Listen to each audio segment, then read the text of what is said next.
Woodward Sports? Love wearing clothes? Then you should be wearing Woodward Sports clothes. Check out our full-line merch at woodwardsports.com. Just click on Shop. We have all your favorite designs, like Dan Campbell kneecaps, Woodward Golf, and of course, our own logoed-out merchandise. Men, women, infants, kids all love Woodward Sports. Impress your friends. Impress your boss. Impress your dog. Buy Woodward Sports merch today.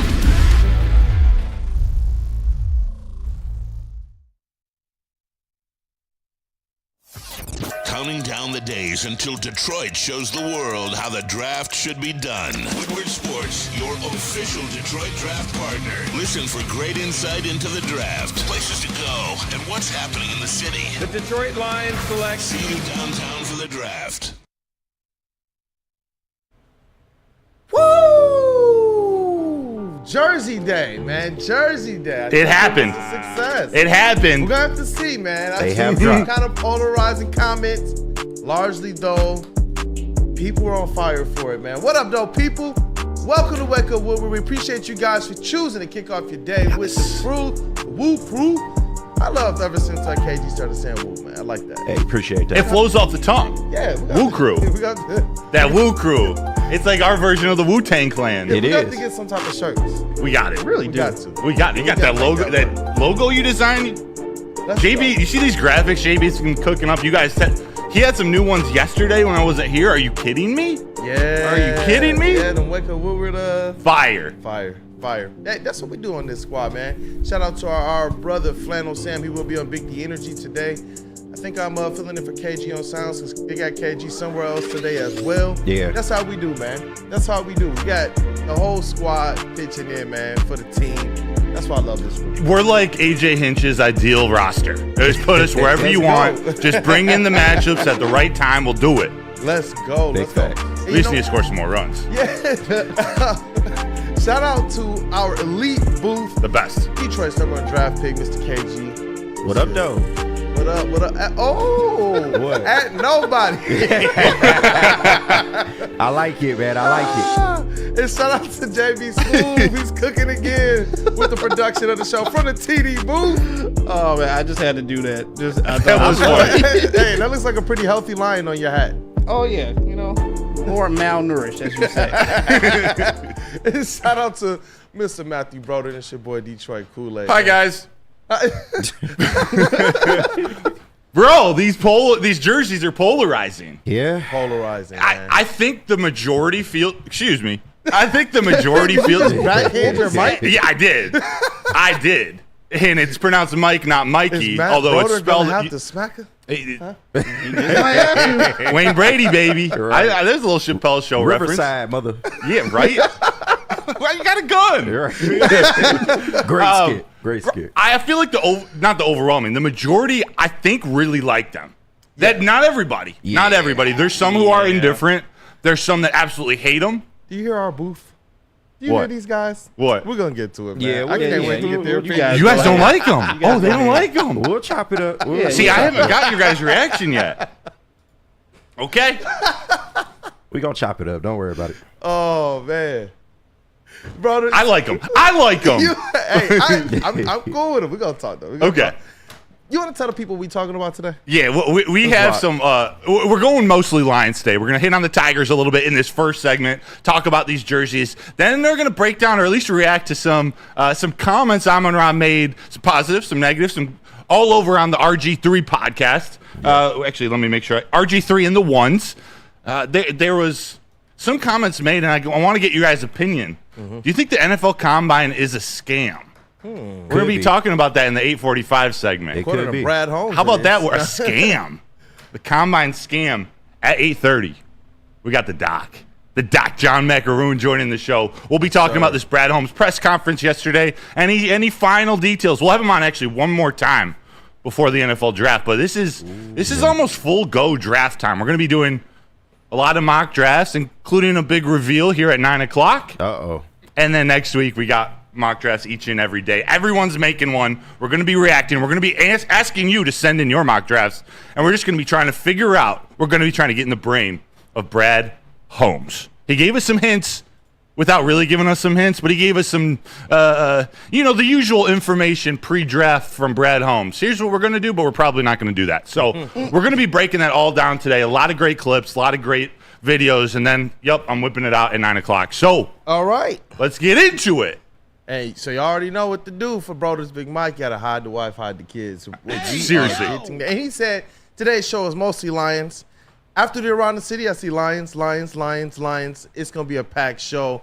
We are now 6 days away from the NFL draft. Oh, man. It's going to be epic. Hey, Broder, let's tell them about DCFC, Detroit City Football Club. Yeah, I just got to shout them out. They have their next game tomorrow afternoon on 420. Happy holidays. Playing the Oakland Roots SC. I'm assuming that means soccer club at Keyworth Stadium. They're 5-0, looking to go to 6-0 on the season. I'd encourage anybody who's around. Their games down at Keyworth are nuts. So go support the team. DCFC is on the rise. We want to give them some love, give them some support, let you know when their next game is. We'll be televised on CBS Detroit. I'm sure you can listen to it. That's the one I should know because Neil Rule's on the call. You can listen to it also. We'll share the details on social, I am sure. But game tomorrow, DCFC. Also, we had the Tigers yesterday. We did. This is going to be our last little bit of Around the City before we get into the uniforms. Tigers ended their series with the Texas Rangers, dropping 3 of 4. But in the run differential category, they were down 2 runs. They from the total series, all 4 games, 19 runs from the Rangers, 17 from the Tigers. What we've seen in these last 2 games is more of a defensive collapse. Yeah. There have been some decent pitching, although Kenta Maeda didn't pitch well yesterday. Yanked after 2.2 innings, I believe, after giving up 7 hits, 5 earned runs, 2 walks, and 2 Ks. Again, his problem is these home runs he's given up. Yeah. They're not just solo home runs or 2-run, 3-run shots. Home runs, it's huge. He's now tied for the major league lead in the wrong way with 7 home runs given up on the season. He can't do that. Mm-hmm. I'll stick by Kenta Maeda as long as he's throwing strikes and keeping the ball down, getting ground balls, keeping him off balance. He doesn't have the velocity to get all these strikeouts, so he's got to keep the ball in the park. Yeah, it was encouraging to see them score some runs. Colt Keith had a big hit as well in the middle of, I think, 6th or 7th round. Hey, it was cool to see. How about El Mago? He's shown some things. I hate to say it. How about El Mago, man? He showed some things. He's had some good at-bats. I mean, when I say he's had some good at-bats, 1 out of 5 is still 250. Right. Or no, it's still 200. That's the Mendoza line. So the fact that we're talking about that as progress is part of the problem. But we've seen a walk. We've seen a couple hits. Yeah. I'm not going to praise him, but might as well give him a little shout out. At least he's not, as Flannel would say, in the zeros. Yeah, just just above. The thing is, he's been playing some good defense. He didn't play so well yesterday. No. Had some that big error late in the game. Yeah. It was just a very polarizing end of the game. Yeah. So it's time. I don't know. This homestand was tricky. They were 3-5. They were playing the World Series champs again. They dropped 3 of 4, but 2 of them were one-run games. 2 of them were 2-run games. Very winnable games. Yeah, so it's like there's a little bit of hope, but the offense is like there's not really any hope. Yeah, but it's hard to tell how to feel, KG. So it's funny because I did Armani and Edwards yesterday, and right before we went on, Armani was watching the game, and he was like, "Yeah, the score is 4-4," and I was like, "What inning?" He was like, "The second." What? And I was like, "Oh well, that's a good sign." Is it bad that was an encouraging sign to see 4 runs in the second inning? Yes. Are you encouraged by the fact that they were able to put up 7 runs yesterday? No. I mean, it is good to see. It's how many times have they scored more than 4 or 5? It's got like twice. Exactly. This is why I asked the question. So it was another time they manufactured some runs. Not like Texas played all that well down the stretch either. They didn't make any big errors, but yes, it's good to see. But it doesn't tell the whole story. I'm Mr. Positivity. Yeah. I'm not ready to be positive about this offense quite yet. Yeah. They got some struggle. They're struggling. I think this team's biggest issue offensively is they got to learn how to turn that fastball. They're having a lot of trouble hitting that fastball. And that's what at the major league level, you can't miss your fastballs. Exactly. Even the 100-mile-per-hour ones, although it's harder to hit those, you got to be able to adjust to the off speed, but be able to take advantage of those fastballs. Yeah. To be honest, that's Javi's problem. It's a big problem. The sliders outside, like 3 feet out of the strike zone, that is the problem. But back in the day, or at least actually, there's really no year to justify it. He used to at least make contact on the fastball. Right. He's missing the fastballs, and that's just making everything spiral. So Tigers, they go have a 4-game series against the Twins. They're going to play the Twins, the Rays away in the upcoming series. So 10-9. We want to get them back in the positive, or keep them in the positive category to that 17-win month, which is not looking as easy. Take care of business in the division, please. Yes. Yeah. We wanted to see them get off to a hot start so that they could weather this type of stuff. What I see out of them is a team that realistically is learning to win, a team that's learning to battle, they're learning to scrap. Though I want to see, and all of us want to see a lot more out of the bats, I will still say it's encouraging to see them get the 7 runs yesterday the way that they did. Some players that like Colt Keith that I'm hoping, can start to catch some type of rhythm, and the only way you get there is by having games like yesterday. They got to start stringing these things together. Yeah. Get those hits in. But I've been encouraged, regardless of the record. I've been encouraged by how they've competed in every single game. Yeah. So that's why a young team, you see them competing. That's good. Where the uniform conversation started, I know we've been waiting for these Lions uniforms, but uniforms have been in the news because of Fanatics and their MLB uniforms, whether it's pants being so thin that they rip, or you can see through them when they sweat, or you can see the jerseys tucked in. Fanatics is having a tough year. And it got tougher yesterday when they leaked these Detroit Lions uniforms. They had all of the hype tied up here in Detroit. Fortunately, people were still energized, ready to see them. We got to see the blacks on players. We got to see the whites on players. But let's talk about these uniforms for the Lions. They revealed them for real last night to the Lions loyal members, season ticket holders. I just want your first reactions. We got the whites, the blues, and the blacks. And the helmets, like what are your overall takeaways in chat? Let me know what you guys think. We got it in the system for the back wall. Oh, yeah. Let's see these. I was going to say, which one did you want to start with first? Woo! Man. The All Blacks are menacing. They're absolutely menacing. I think I'm going to miss the marshmallows. I think I'm going to miss the blueberries. But they're trying to do something different, some different mojo. And overall, I like them. The one thing that I wish, and it's nitpicking, I wish they kept the marshmallows or made these the marshmallows, put white pants with these white jerseys instead of the blue pants. But I can't. I like them. I like all three. I'm not complaining. I think they're awesome. I love the blacks, and I love the blues, and I love that blue helmet too. I know that might be more of a polarizing topic. I love it. I like it. And you know what? Ryan Lynch, shout out to him, one of our kind of esteemed guys from the Genius Room in the back that does a lot of video edits and clips and thumbnails and such. The one thing he was hoping is that they did something different, even small detail, but big difference with the face mask, with the guard. Yeah. Seeing that these are not colorized. The blue face mask is last nice. year the being blue face kind mask of is nice. just kind of the gray. Oh, you're right. I like it. I like it. They got the Honolulu blue on the two mains and then black on the all black. And I like the fact that the all black is all black. It's not like a lot of white trim and such. It just looks menacing.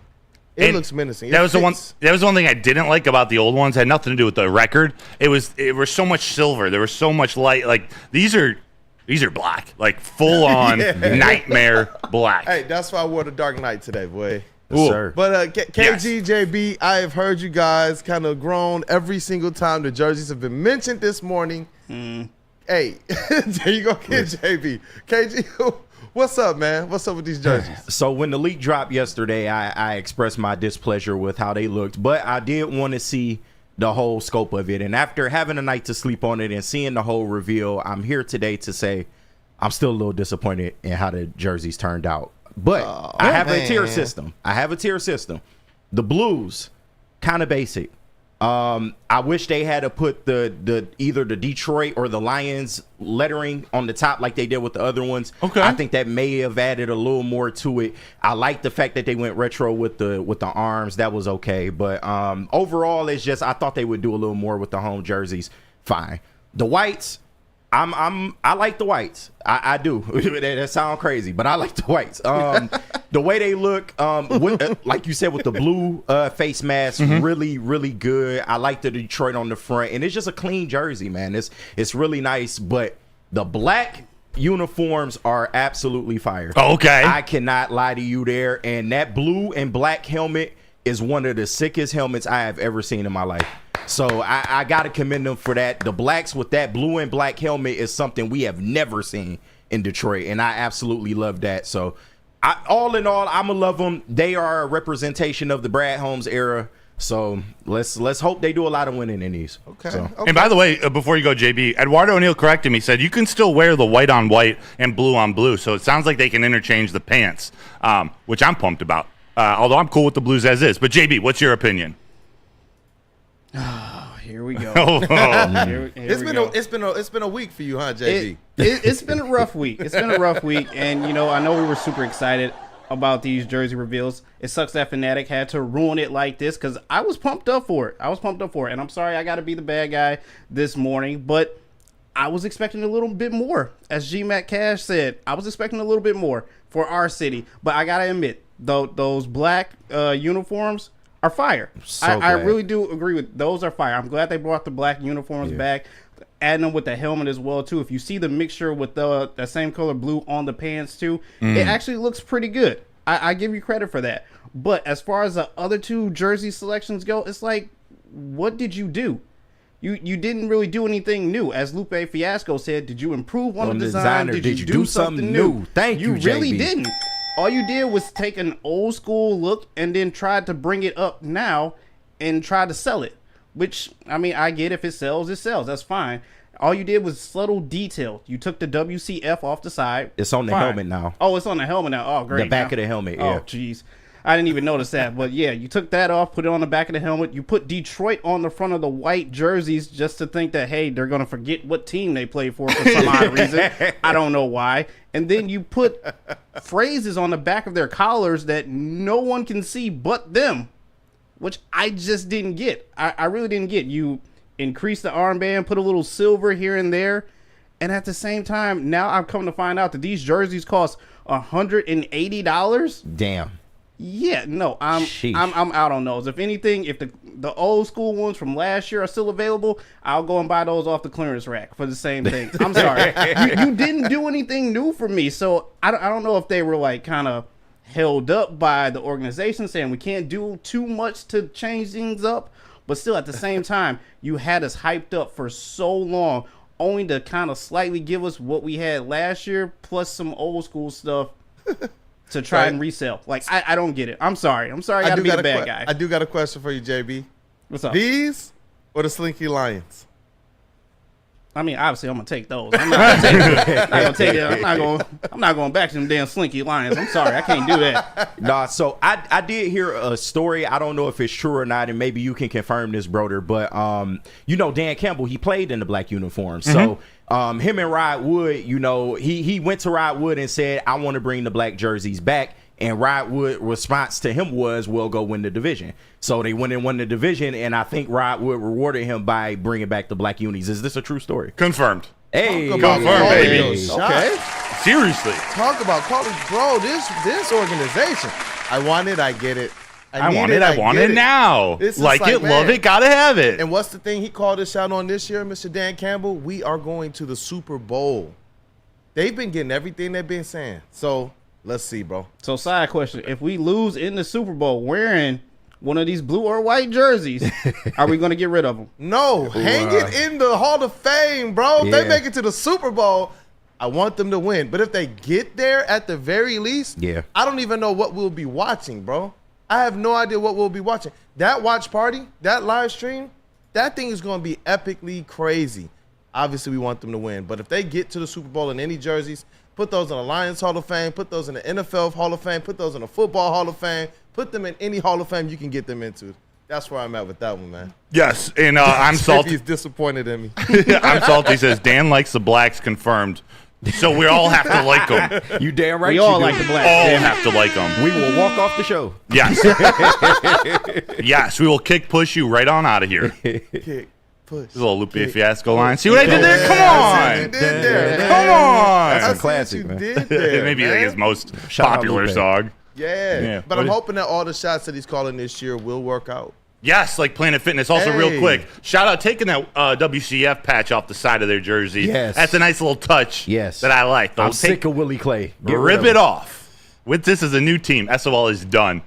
Let me tell you about Planet Fitness because they did work it out. They did work it out, Kool-Aid. Planet Fitness, it's the home of the judgment-free zone where anyone, and we mean anyone, can feel comfortable and work on their fitness goals. At Planet Fitness, you can experience a squeaky clean gym that has tons of equipment, a full-body workout in just 30 minutes, and all memberships include fitness training. You get all this for just $10 a month? No commitment? Are you kidding me? No matter where you are, there's a Planet Fitness close by. There are more than 50 in Metro Detroit and thousands more throughout the world. Go check out Planet Fitness, where your fitness is essential. Come to any Lady Jane's Haircuts for Men and claim your throne for a king's treatment from one of our talented stylists. Open 7 days a week, walk in anytime. Just get to a Lady Jane's today and receive a precision haircut, scalp massage, hot lather neck shave, and a hot towel treatment. A haircut should not be a chore. It should be an experience. And that's exactly what Lady Jane's has to offer. Open 7 days a week, walk-ins are always welcome. There's always a location near you. Lady Jane's Haircuts for Men, it's wicked awesome. A network for the city, by the city. Woodward Sports is Detroit Sports.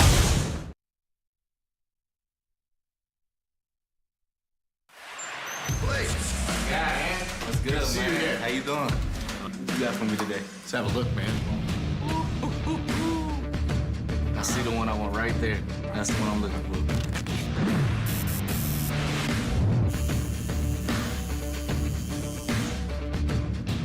Welcome to the winner's circle, Blake. Hey. Figer Law. All we do is win. All we do is win. Hey, so what happens when you're in a great business for over 50 years? Tell me. You expand, you offer more products to more people. And that's exactly what Les Stanford did by adding Les Stanford Buick GMC. They still have the same great service that they offer their customers and that those customers have come to know and trust. Located on Woodward Avenue, just south of 9 Mile Road. Go check them out there or check them out in Dearborn or head to lesstanford.com. That's Les Stanford Chevrolet. Together, let's drive. Let's drive right down Woodward. Welcome back to the Wake Drive Up slow, Woodward homie. Show. We appreciate you guys for kicking off your day with the crew. Shout out to Flannel Sam. He will be on Big D Energy today from 11 to 1. Ah, man, how polarizing those jerseys were. They're so polarizing. I'm excited to get Doc's take on the jerseys. You know, he will tell you exactly what he feels. He holds no bars. He holds no bars. We're going to get to him. It's going to be a short segment here. We're going to get to him in just a few minutes at 8:30, but they are polarizing, as is Jared Goff. I'm a Jared Goff fan. I'm a Jared Goff believer. I think Amon-Ra St. Brown is too. Would you be if you were St. Brown? Oh, definitely would, man. We got this this quote up here too. Do we have the video for this as well? We sure do. Let's let them hear the video first. Check out this on RG3's podcast, RG3 and the Ones. Amon-Ra explains why Jared Goff's worth every dollar. So when it comes to him and his contract right now and the talks about him making however much money per year, why is it that in your mind Jared Goff is worth 45, 50, 55 million per year as a starting quarterback? I mean, for me, first of all, I mean, I think as his receiver, I mean, he does things out in the field that, you know, I'm used to it because I've only played with him my whole career. I've been lucky enough to have one quarterback.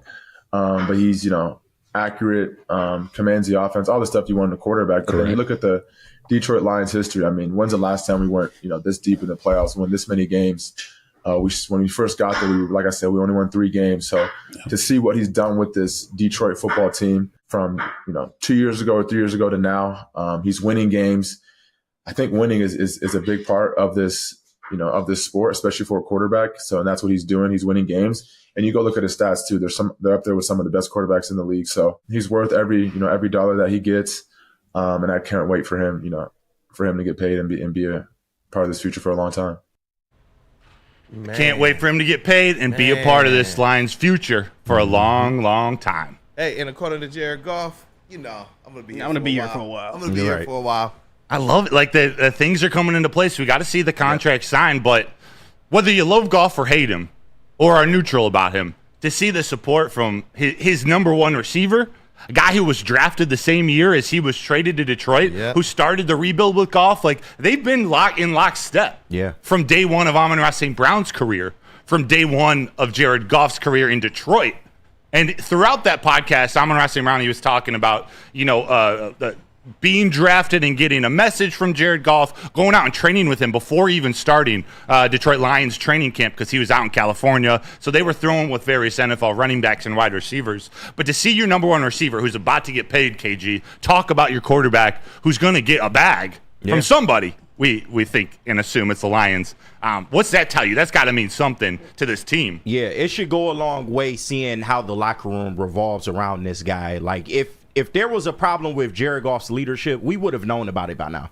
So I think that the fact that he has the support of the whole locker room and now the support of the city, seeing that the Lions have all this success, I think that it's only right that you pay this man. He deserves his money. You pay him what you want. Like I said, he's going to be close to market value, but I don't think he'll be at or above market value. And that's okay. That's good. You pay him what you want. And trust Brad Holmes. We always say trust Brad Holmes this, trust Brad Holmes that. You have to trust him on the contract end as well. He's going to be able to maneuver this contract in a way that's not going to hurt this team long term. You know that. So I have all the faith in him to do that, and I just want to see what they can do in this window. We already know they can. Their floor is NFC Championship. Yeah. So hopefully the ceiling is Super Bowl win. Definitely. And Amon-Ra, and maybe we'll play it later in the show, but he was talking about, he opened up a little more about Goff and playing this Rams game in the playoffs, what that meant to him, sort of his feeling playing for Goff. We'll get to that, but I want to show you this one more clip before we get to Doc of Amon-Ra St. Brown talking about getting drafted and talking about that communication with Goff. You brought up the leadership. Leadership shows up in so many forms. Yeah. Like, it looks different from everybody. We were talking about Cade Cunningham the other day and his type of leadership. It looks different than Jared Goff, which looks different than Ray Lewis. You know, it's all framed a different way, but it was really interesting to see this clip of Amon-Ra St. Brown getting drafted the same year as Jared Goff traded to Detroit. Yeah, it's been awesome. I remember getting drafted to Detroit. You know, I was upset because of where I got picked and whatever, and then I got drafted. You know, talked to the GM, head coach, whatever, hung up the phone. Congratulate my family. They all said, you know, congrats on being drafted, whatever. And then 15 minutes later, I get a text from Jared saying, this isn't, you know, quote unquote, exactly what he said. But it was something like, what's up, brother? Welcome to the squad. Can't wait to get to work. You're going to be a big part of this offense moving forward. And I'll never forget that text. A few other guys texted me too on the team, but I thought it was really cool how he reached out to me right away. We actually, you know, he got a bunch of the guys together. Before I even went to Detroit, we threw in California with a lot of the receivers, running backs, some of the tight ends. They all came out and we threw. So before I even went to Detroit, we had already thrown in California. This was before my rookie year even started. And so he's always been a great, you know, leader for the whole team, obviously. But man, he looks out for everyone on the team, which I really appreciate. He didn't have to reach out to me. He didn't have to invite me to that workout, whatever it was. But he felt like, you know, to have everyone there and build that chemistry as early as we can.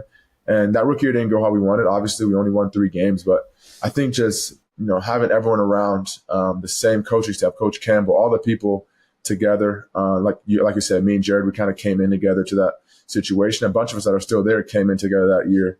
And so to see where we were then, to look at us now, the process is amazing. It's always dope to look back and see how far we've come, but we still got a lot of work. Still got a lot of work left to do.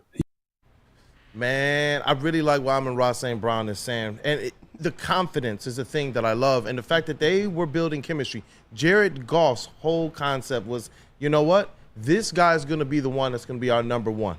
I'm sure that the organization, they had their own expectations for Amon-Ra St. Brown, too, that were very similar. And to know that Jared Goff, as the type of leaders you're talking about, whether he's as fiery as you want him to be, this guy is proving over and over and over again to be that quarterback for these Detroit Lions that can take them to the top, which is a Super Bowl, and hopefully a Super Bowl win. But to know that the notion was, listen, hey, St. Brown, come out here with me. Let's get this workout in. Let's get this chemistry together. These are the things that we were talking about. Hey, maybe he can do these types of things also with Jameson Williams. I'm hoping that that's what happens, you know, because that's where my mind first went. Yeah. J-Mo hasn't really had the off seasons, the last 2, to really be able to get that done. But this year, just like Jared Goff did with Amon-Ra St. Brown, and we see how much that's worked for his chemistry with him, because you talk about reliability, and that connection that they have.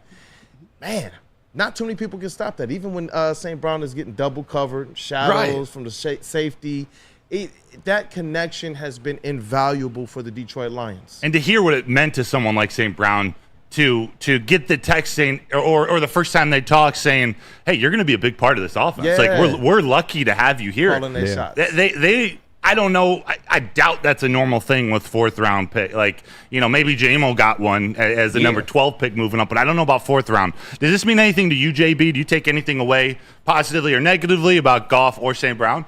No, it's all positive. And you got to give credit to Goff to sit here and actually call Amon-Ra and say, hey, let's go get this workout. Let's try to build this chemistry a little bit more. I know we're both coming into the season with Detroit, fresh faces. Let's see if we can get this thing moving a little bit better. And credit to Amon-Ra as well, too, for actually being like, hey, let's go out there. Let's improve on ourselves. Let's build this connection rather than some receivers who just be like, nah, I'll just wait till training camp or stuff like that. No, he actually was willing and more ready to go out there and do that. So you got to give them both credit. And, hey, I love it.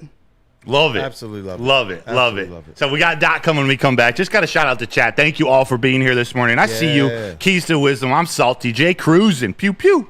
Joey Brendo 2 times. Smalls. Matthew Kruger. Paul Thomas. Steve O Baby. Jonathan Lord. George Eagle. There's so many people. I'll try to name as many as I can throughout the show. Xavier D. Just a Fan. Corey Berry. We appreciate you guys. Yes, sir. It's a holiday weekend for some. If you celebrate, it's 420. And you can visit Dispo Dispensary on that coveted 420 holiday. You can experience their team that curates an exclusive, unbelievable atmosphere with fresh inventory from Michigan's largest variety of products. Dispo is putting on epic events at each location with thousands upon thousands of giveaways that day. That's right, thousands of giveaways. Go visit your local cannabis plug. That's Dispo Dispensary, disposhops.com.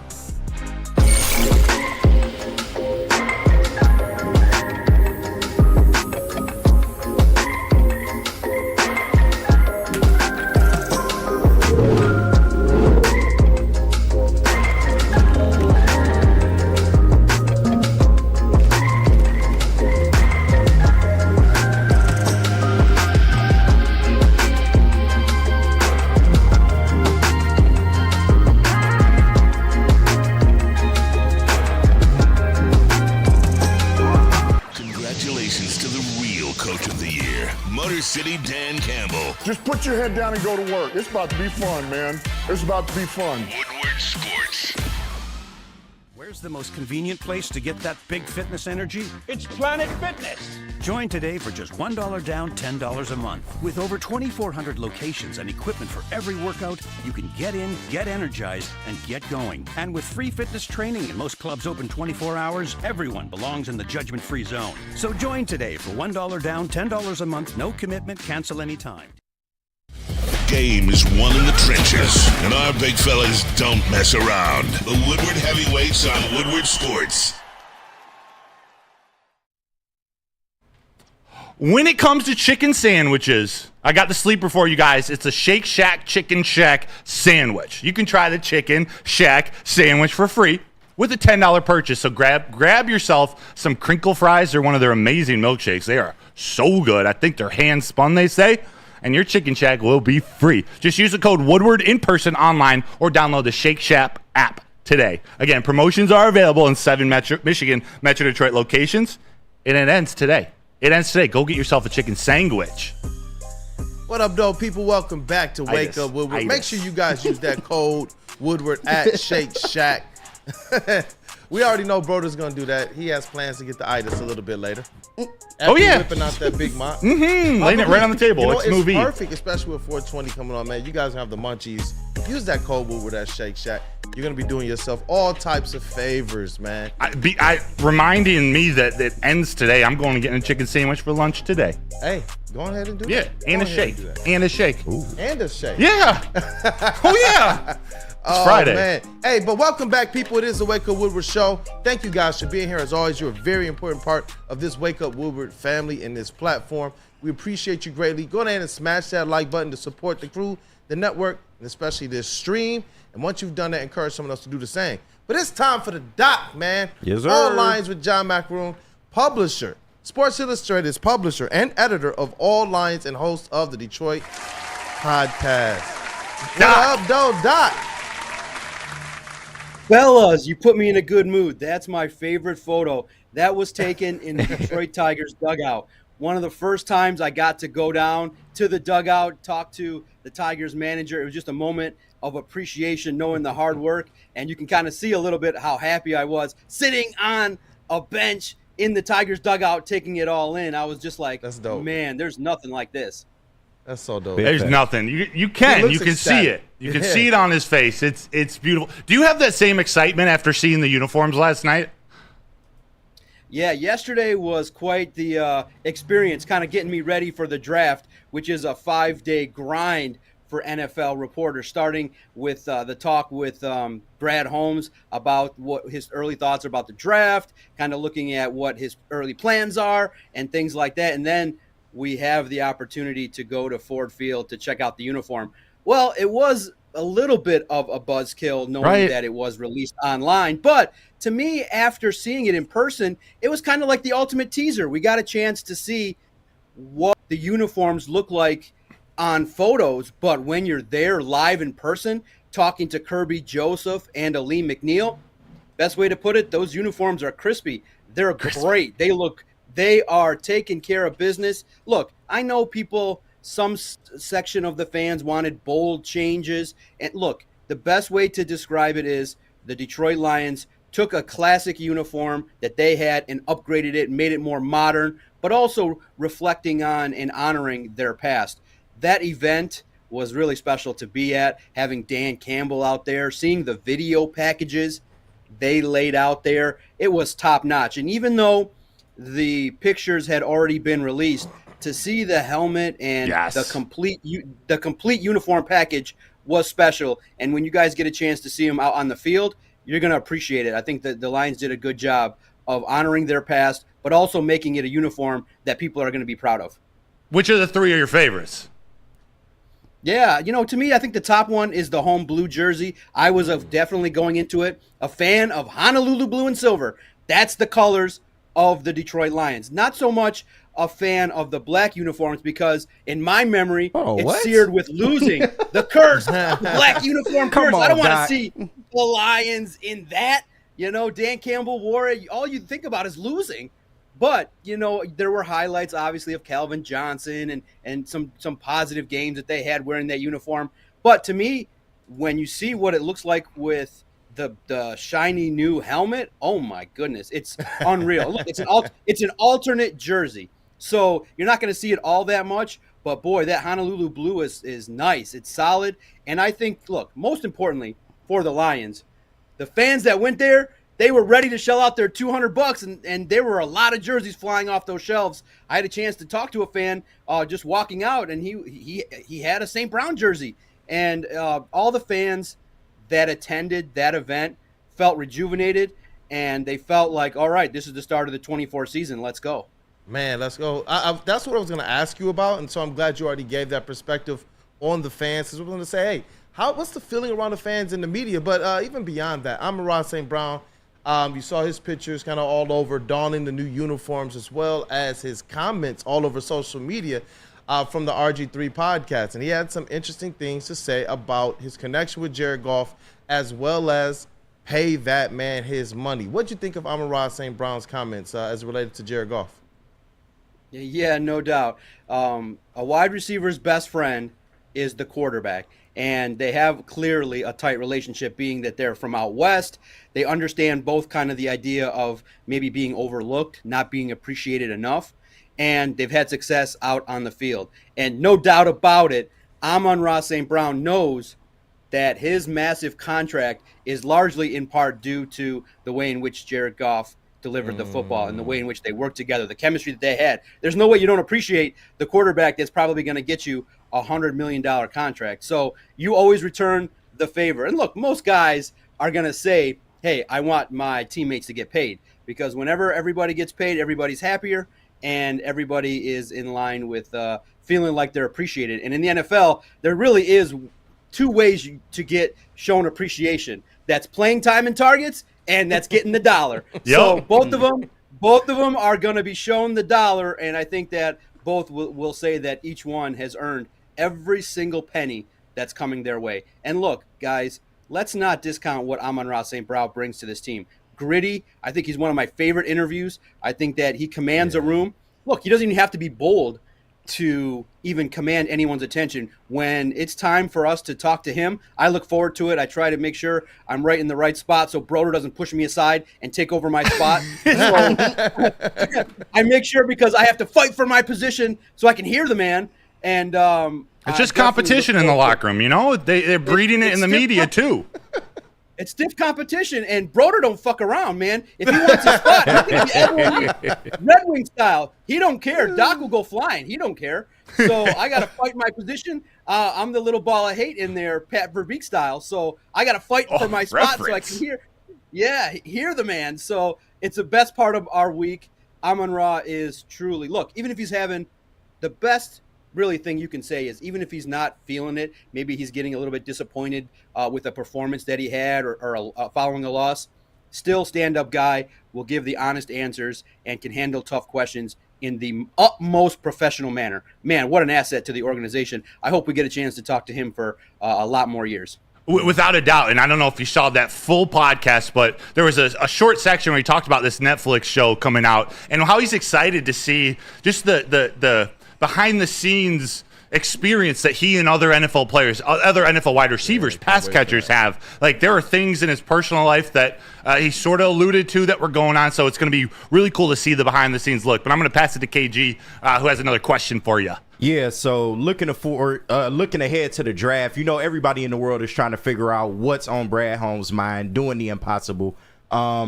He had a press conference recently, and a lot of people was trying to decode it. What do you think of the press conference? Do you think he's trading up still after hearing that, trading down, or do you think he's staying put? Yeah, it's always interesting to try and decode what a general manager is saying. Because, look, in the end, he ain't trying to reveal anything. That's true. So leaving that press conference, I think he did his job. Why? Because everybody could surmise that he's trading up, staying put, or trading down. And that's the job of the general manager, really, is to hold the information close to the vest. And look, here's the best way in which I would describe Brad Holmes. You just go off of history. You look at how they've done it. You know that they're ready. They have their draft boards ready. They know who they have graded as first-round talent. And there's probably going to be a handful of names, 5 or 6 guys right now that they say we feel like can slot in and be Detroit Lions. They know. The scouting department, the front office personnel, Brad Holmes, everybody that works for the Detroit Lions, they know what they're looking for, and they have their list ready. And now you just have to wait and see how the draft plays out, because it's hard to predict from my chair right now, because there are 31 other teams that could maneuver. You don't know who's going to come from the second round and try to maybe maneuver and get. So that's why these mock drafts are fun. They're exercises in kind of getting to know the names. But in the end, you don't know, because there's a variable that we can't control, which is the trades, which teams maybe go outside of what's expected as their needs. So they definitely understand how to maneuver a draft board. And if there's a player that they feel like, hey, this is our guy, Brad Holmes ain't scared to move up. And if it just shakes out where a couple of their guys that they're really convicted on aren't there, Brad Holmes has the conviction, has no doubt about it, no fear. He'll stand up there, and even if all the fans are clamoring, chanting for the Detroit Lions in their new uniforms, if he finds a deal that gives the Lions capital and they feel like they can go down and get a player, then he'll make the deal. So Brad Holmes, really, in the end, we just have to credit him as being a general manager that's comfortable in his seat. He can do the job, and we just get to sit back and enjoy it. So to answer your question, I have no clue what Brad Holmes is going to do. But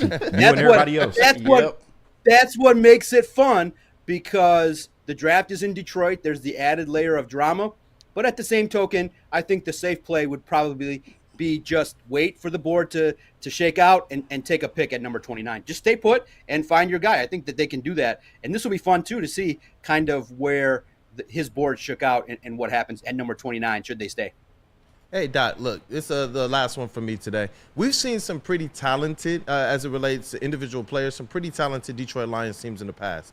But one thing that I'm really starting to like about this squad, during this Dan Campbell, Brad Holmes era are how many team leaders they actually have. I'm talking about just head and shoulders. These guys are the types of guys you want to go to battle for. Is this Detroit Lions team one of the most leader-laden Detroit Lions teams you've ever seen? You're talking about Amon-Ra. You're talking about Jared Goff. You're talking about Penei Sewell. You're talking about Aiden Hutchinson. And that list can go on. Leader-laden and Amon-Ra's leader-hosen. Yeah. Oh, man, I wonder if those leaders just decided to disregard Cam Sutton from the leadership committee. I'm wondering what happened there. Here's a leader of cola. It happens. It happens. You have a couple outliers that maybe go outside the realm of being able to be led.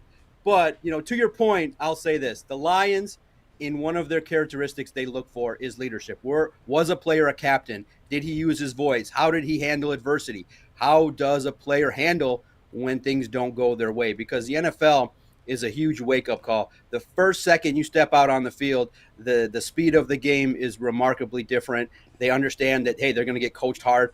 Brad Holmes does not have a crew of soft coaches. Broder can attest to this. Kelvin Shepard is not an easy coach to play for. So they are targeting guys that understand that, hey, you got to be a positive influence in that locker room. That, hey, when there's tough times or when there's days when you're not feeling it, how hard do you compete? How do you handle, hey, if you're lower on the depth chart? Because a lot of these guys are going to get drafted, are going to start off at 2 or 3 on the depth chart and not be starters. How are they going to handle it mentally? But you said it, Kool-Aid.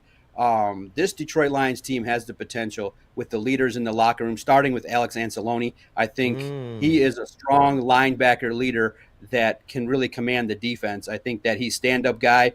He's got the ego that you need, and I think he's in command of the linebackers room. You look at the offensive line. Oh, my goodness, Taylor Decker, a gritty individual. Definitely gritty. And you got Jared Goff, I think calm, cool, and steady, that really doesn't let the highs and lows of the NFL, doesn't let Broder's nasty, mean questions affect his mood, and just allows that locker room to kind of keep an even keel, which you need. So you said it. That locker room has a lot of leaders, but maybe they got to upgrade the cornerback leader room because they had a major faux pas this offseason with one of their own. So maybe Carlton Davis, Amik Robertson will step up and take hold of that room because they got some work to do.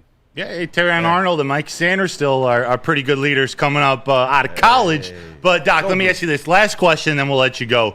Because you're talking about asking some intense questions. Sometimes, I don't know if you feel this way, maybe you're a lone wolf asking the tough, the difficult, the direct questions. Brad Holmes talked about that yesterday and laid out a scenario or teased us with a scenario that he and Dan Campbell, the head coach, were actually the lone wolves in the draft room last year, finding a player, selecting a player that everyone else in the room wanted to go a different direction, a different player at that position. So, A, how does it feel to be a lone wolf? And B, who do you think is that player they were referencing? No, Broder, I appreciate that. Look, there's a lot of good media asking great questions. Some will use a lot more words to try and trick the to giving an answer. But look, these guys that are, these players and coaches, they've been well trained in how to deliver a message in the right way. And look, the job is to try and elicit the best response. My situation's a little different in that, I don't have to craft a quote to get a story. I have the ideas of what I want to write. So for me, my vision has always been in the theory of how to ask a question.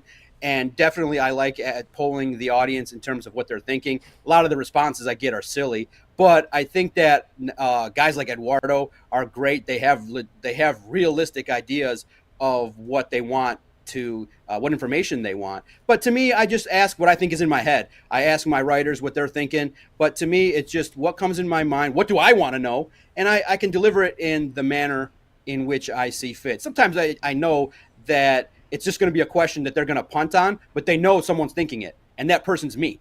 And so that is I love you. Hey, yeah, that's that. Sometimes you get to them to know that, hey, sometimes life in the NFL is not all rainbows and sunshine. That, hey, you didn't make a play, and somebody sitting in this chair recognized it, and I want to know why. And it's a great opportunity. I'm so lucky that I got to, be in that room, and you guys saw that photo. There was nobody more proud than maybe me and Broder standing on that podium to be in a media photo from where I came from. And but enough about me. In regards to Brad Holmes, look, he's the boss, man. He's the final boss, as Damn some right. would say. But the buck stops with him.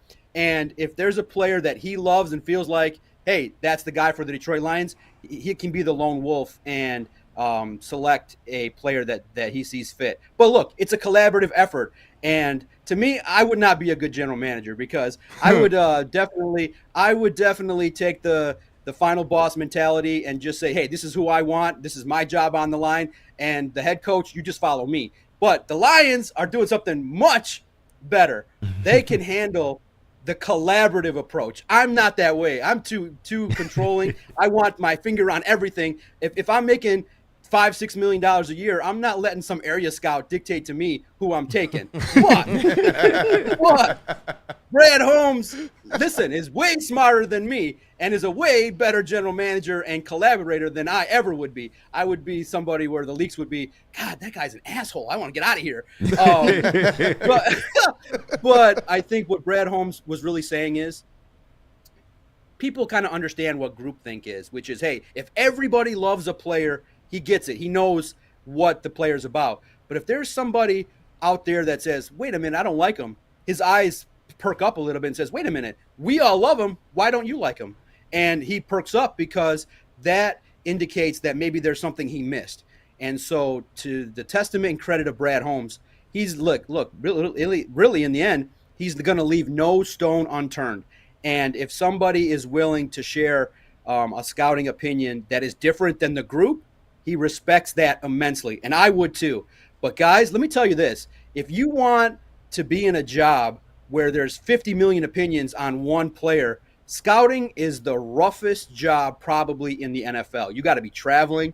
You got to give staunch opinions on these players. And if you're wrong, you'll be replaced pretty quickly. But you just look at a review of a guy like Mike Sanderstill. There's so many different opinions from this is a guy that you got to put in your defensive backs room, Yep. or you get the opinion of, oh no, if you take this guy, your secondary is going to be in chaos. So it's really, in the end, it's not a complete science because you don't know what a player's commitment level is going to be once he gets to the dance. You kind of have a clue, but once you add millions of dollars and life outside of the NFL, some various psychological factors, you don't know what it's going to be like when a player gets $15 million in the bank and now has to get up at 6 a.m. and grind and watch film. Some are ultra competitive. They'll rise to the occasion no matter what, like an Amon-Ra St. Brown. Others, you've seen it. You've seen a lot of players not meet their potential because they flame out. Maybe they get into things they're not supposed to,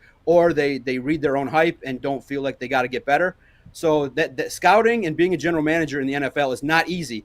That's why when you got a good one like you do in Brad Holmes, you appreciate it and you say, wow, he can handle all the questions. I asked him about the cornerbacks room, and of course he punted and said, look, kind of a normal group. Similarly, he answered that to the wide receivers room. He gave nothing in regards to any idea as to the players that he's going to target. So masterful job, and it's fun to try and craft questions for Brad Holmes because he's really wise, and it's always fun when you get a great question out of him or Jared Goff. It's rewarding.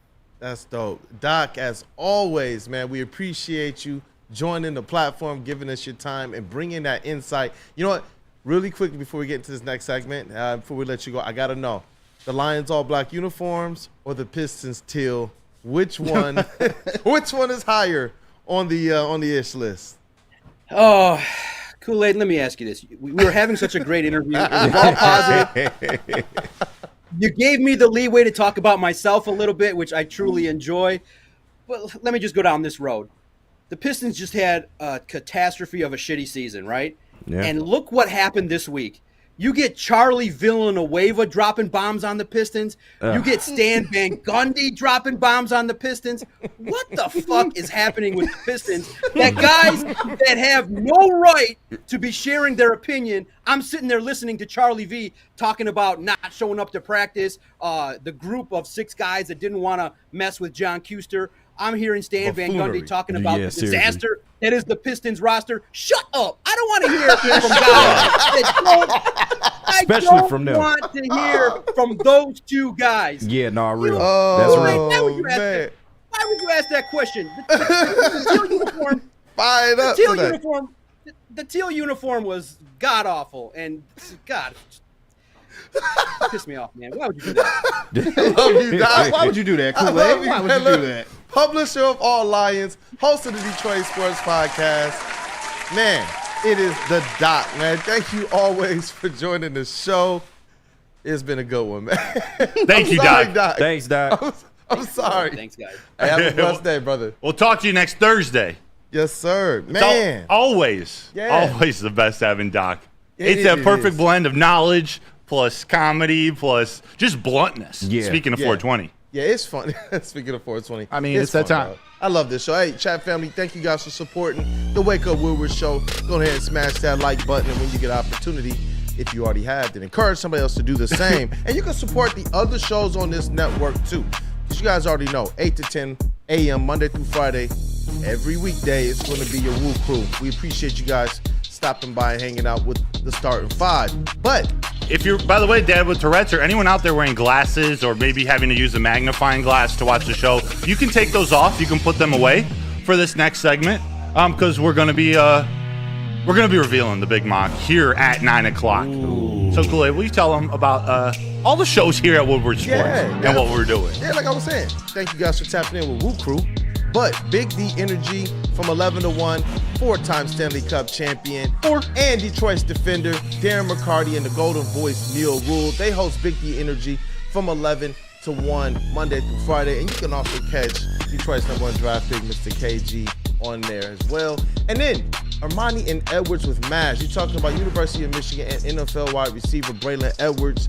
Ryan Romani, probably one of the media legends, probably at the top of this media thing. Go right Blue, now. baby. Let's rock, man. And Tom Mazaway. You guys, I already know why everybody likes the Maz chair, and it's because of Maz, not because of the things that sit behind him as well. And I have no once idea what you're talking about. Booty had me like. And that's 2 to 4, Monday through Friday. And then it's the heavyweights, the big boys, Spinny and Easy, man. They break it down. It's funny. And they got a whole lot of bits that you want to tune into. It's the heavyweights from 5 to 7 every weekday.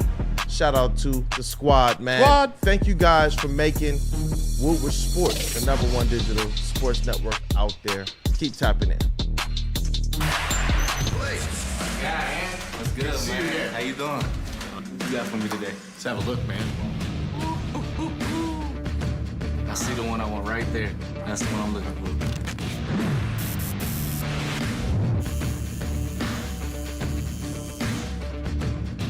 Welcome to the winner's circle, Blake. Hey. Figer Law. All we do is win. All we do is win. Counting down the days until Detroit shows the world how the draft should be done. Woodward Sports, your official Detroit draft partner. Listen for great insight into the draft, places to go, and what's happening in the city. The Detroit Lions select. See you downtown for the draft. BGCSM 3C Sports Conference is coming during NFL Draft Week, starting on April 24th. Special guests will include Jerome Bettis, Barry Sanders, Eddie George, Aleem McNeil, Calvin Johnson Jr., Sean H. Wilson, Cynthia Freeland, Adam Scheffner, and more. This event is open to athletes, coaches, and parents, but space is limited. So go to our website and purchase your tickets today at www.bgcsm.org. Hey, you guys, the new Glorious Ice Water Bubble Hash Pre-Roll now has diamonds in it, everybody. Look, they are constantly pushing to create the best cannabis experience just for you. And you know 420 is tomorrow, everybody. The perfect boost comes from the added touch of pure THC diamond dust, allowing flowers with only the highest terps, making the best even better. Glorious Cannabis, check them out at your local retailer, or you can always check them out at gloriouscannabis.com. Remember the 420, baby. 420, baby. By the way, online registration for the Shake Shack QB Challenge is now closed. But don't panic. We'll be accepting day of registration today, Friday, from 2 to 4 p.m. at the downtown Detroit Shake Shack location. The event starts at 4:10, so get there between 2 and 4. Sign up. The first 50 people get some free crinkle fries, courtesy of Shake Shack. If you can throw that pigskin on a rope, you could be at the Lions home opener. Come by Shake Shack today, April 19th from 2 to 4 for your chance to win. Excuse me while I whip this out.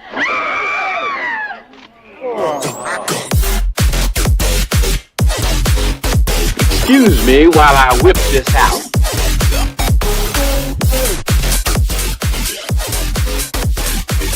Excuse me while I whip this out. Excuse me while I whip this out. That's nasty. Oh, wow. Wow. Welcome back to Wake Up Woodward. You guys already know what time it is. Hide your wife, hide your kids, because Broder is about to whip out his Big Mac and lay it all over the desk right now. Unzip. 7.0, baby. Oh, 7 so it's above average. Yeah. Welcome back, guys. Thank you for choosing to kick off your morning with Friday, the crew people. and dealing with the shenanigans. Smash that like button, people.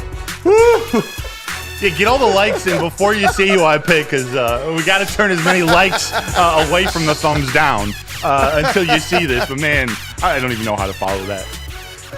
The only thing you can do is just whip it out at this point in time. It's time. Oh, it's God.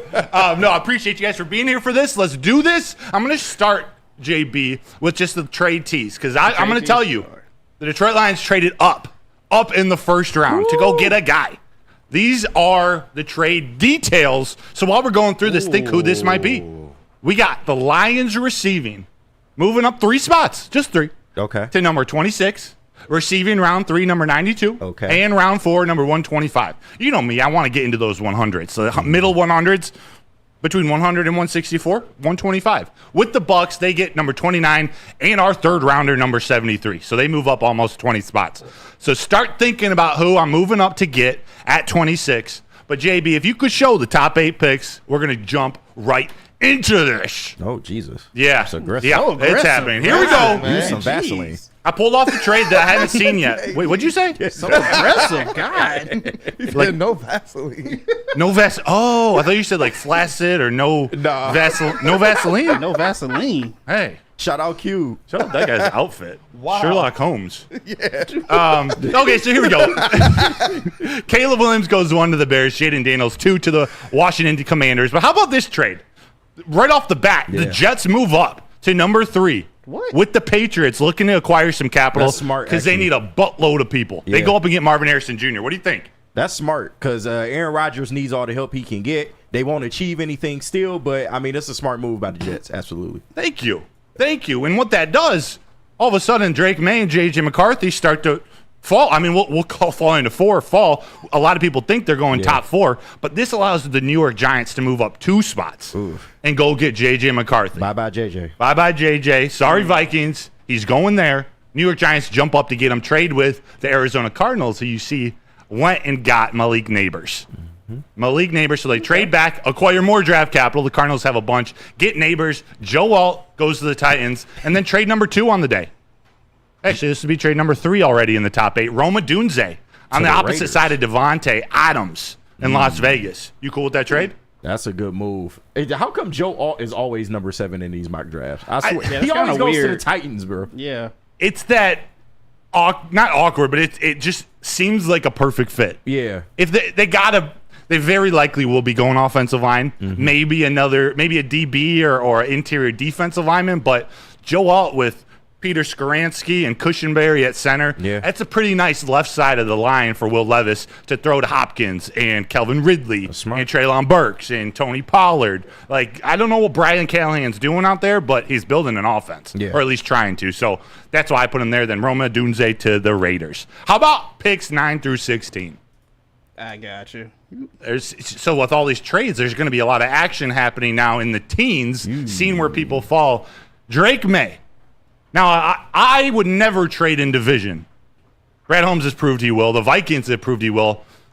I don't want them to give the Bears more draft capital, but the Bears have the opportunity to trade out of that 9 spot. They need picks. They only have like 4 or 5. So the Vikings trade up to 9, just 2 spots to go get Drake May, who worked with not Sam Darnold, Josh McCown, the QB coach, of the Minnesota Vikings. When he was in North Carolina, he was working with Drake May in high school as a junior and senior. He was an unofficial QB coach for his high school, helped him develop. They have a really good relationship. So I'm thinking, actually, Drake May's their guy, not J.J. McCarthy. You guys have any problem with that? I don't. No problems. Yeah. No problems. So then the Patriots, they had moved back to 10 with the Jets. They take Olu Fashanu, left tackle, for whoever's playing quarterback, Jacoby Brissett year 1, and who's ever next, they got their left tackle the future. Latu goes to the Broncos. Dallas Turner still goes to the Falcons. Trade back to 13, and they still get their guy. Damn it. They were lucky that Latu was taken by the Broncos and not Dallas Turner. Yeah. But Turner just seems like that perfect fit. How can you not? Right, Fish? How can you not? J.C. Latham to the Saints. The Colts, in my mock draft 6.0, I had the Colts moving up to 10 to get Bowers. Yeah. He falls to them at 15. Anthony Richardson with Bowers, Michael Pittman, Josh Downs, Alec Pierce, and Jonathan Stewart. Jonathan Taylor. Jonathan Stewart was old Panthers. Panthers. Back in the day. Yeah, stud. James Stewart. Yeah. James Stewart. Yeah, James Stewart. About. He played with the Lions a little bit, didn't he? Yeah, he did. Yeah. Towards the end. Crazy, right? Yeah. Well, there we go. Jonathan Taylor with the Colts. Then the Seahawks. A lot of people have them going defense, and they just might, but they need a lot of offensive line pieces, and Graham Barton can do them all. Yeah. Keys to Wisdom said Barton at 16 is breaking my heart. That is my dog at 29. Yeah. You may be seeing him later this or next week as one of the top 5 prospects that I have for the Lions. And JPJ falls down the board. Yeah, you're not seeing some big names yet. Yeah. Hey. So JB, what about 17 through 24? Well, there goes JPJ. No! Oh. I had him going to Jacksonville, going to block for Trevor Lawrence, for Etienne, Travis Etienne. They need a center.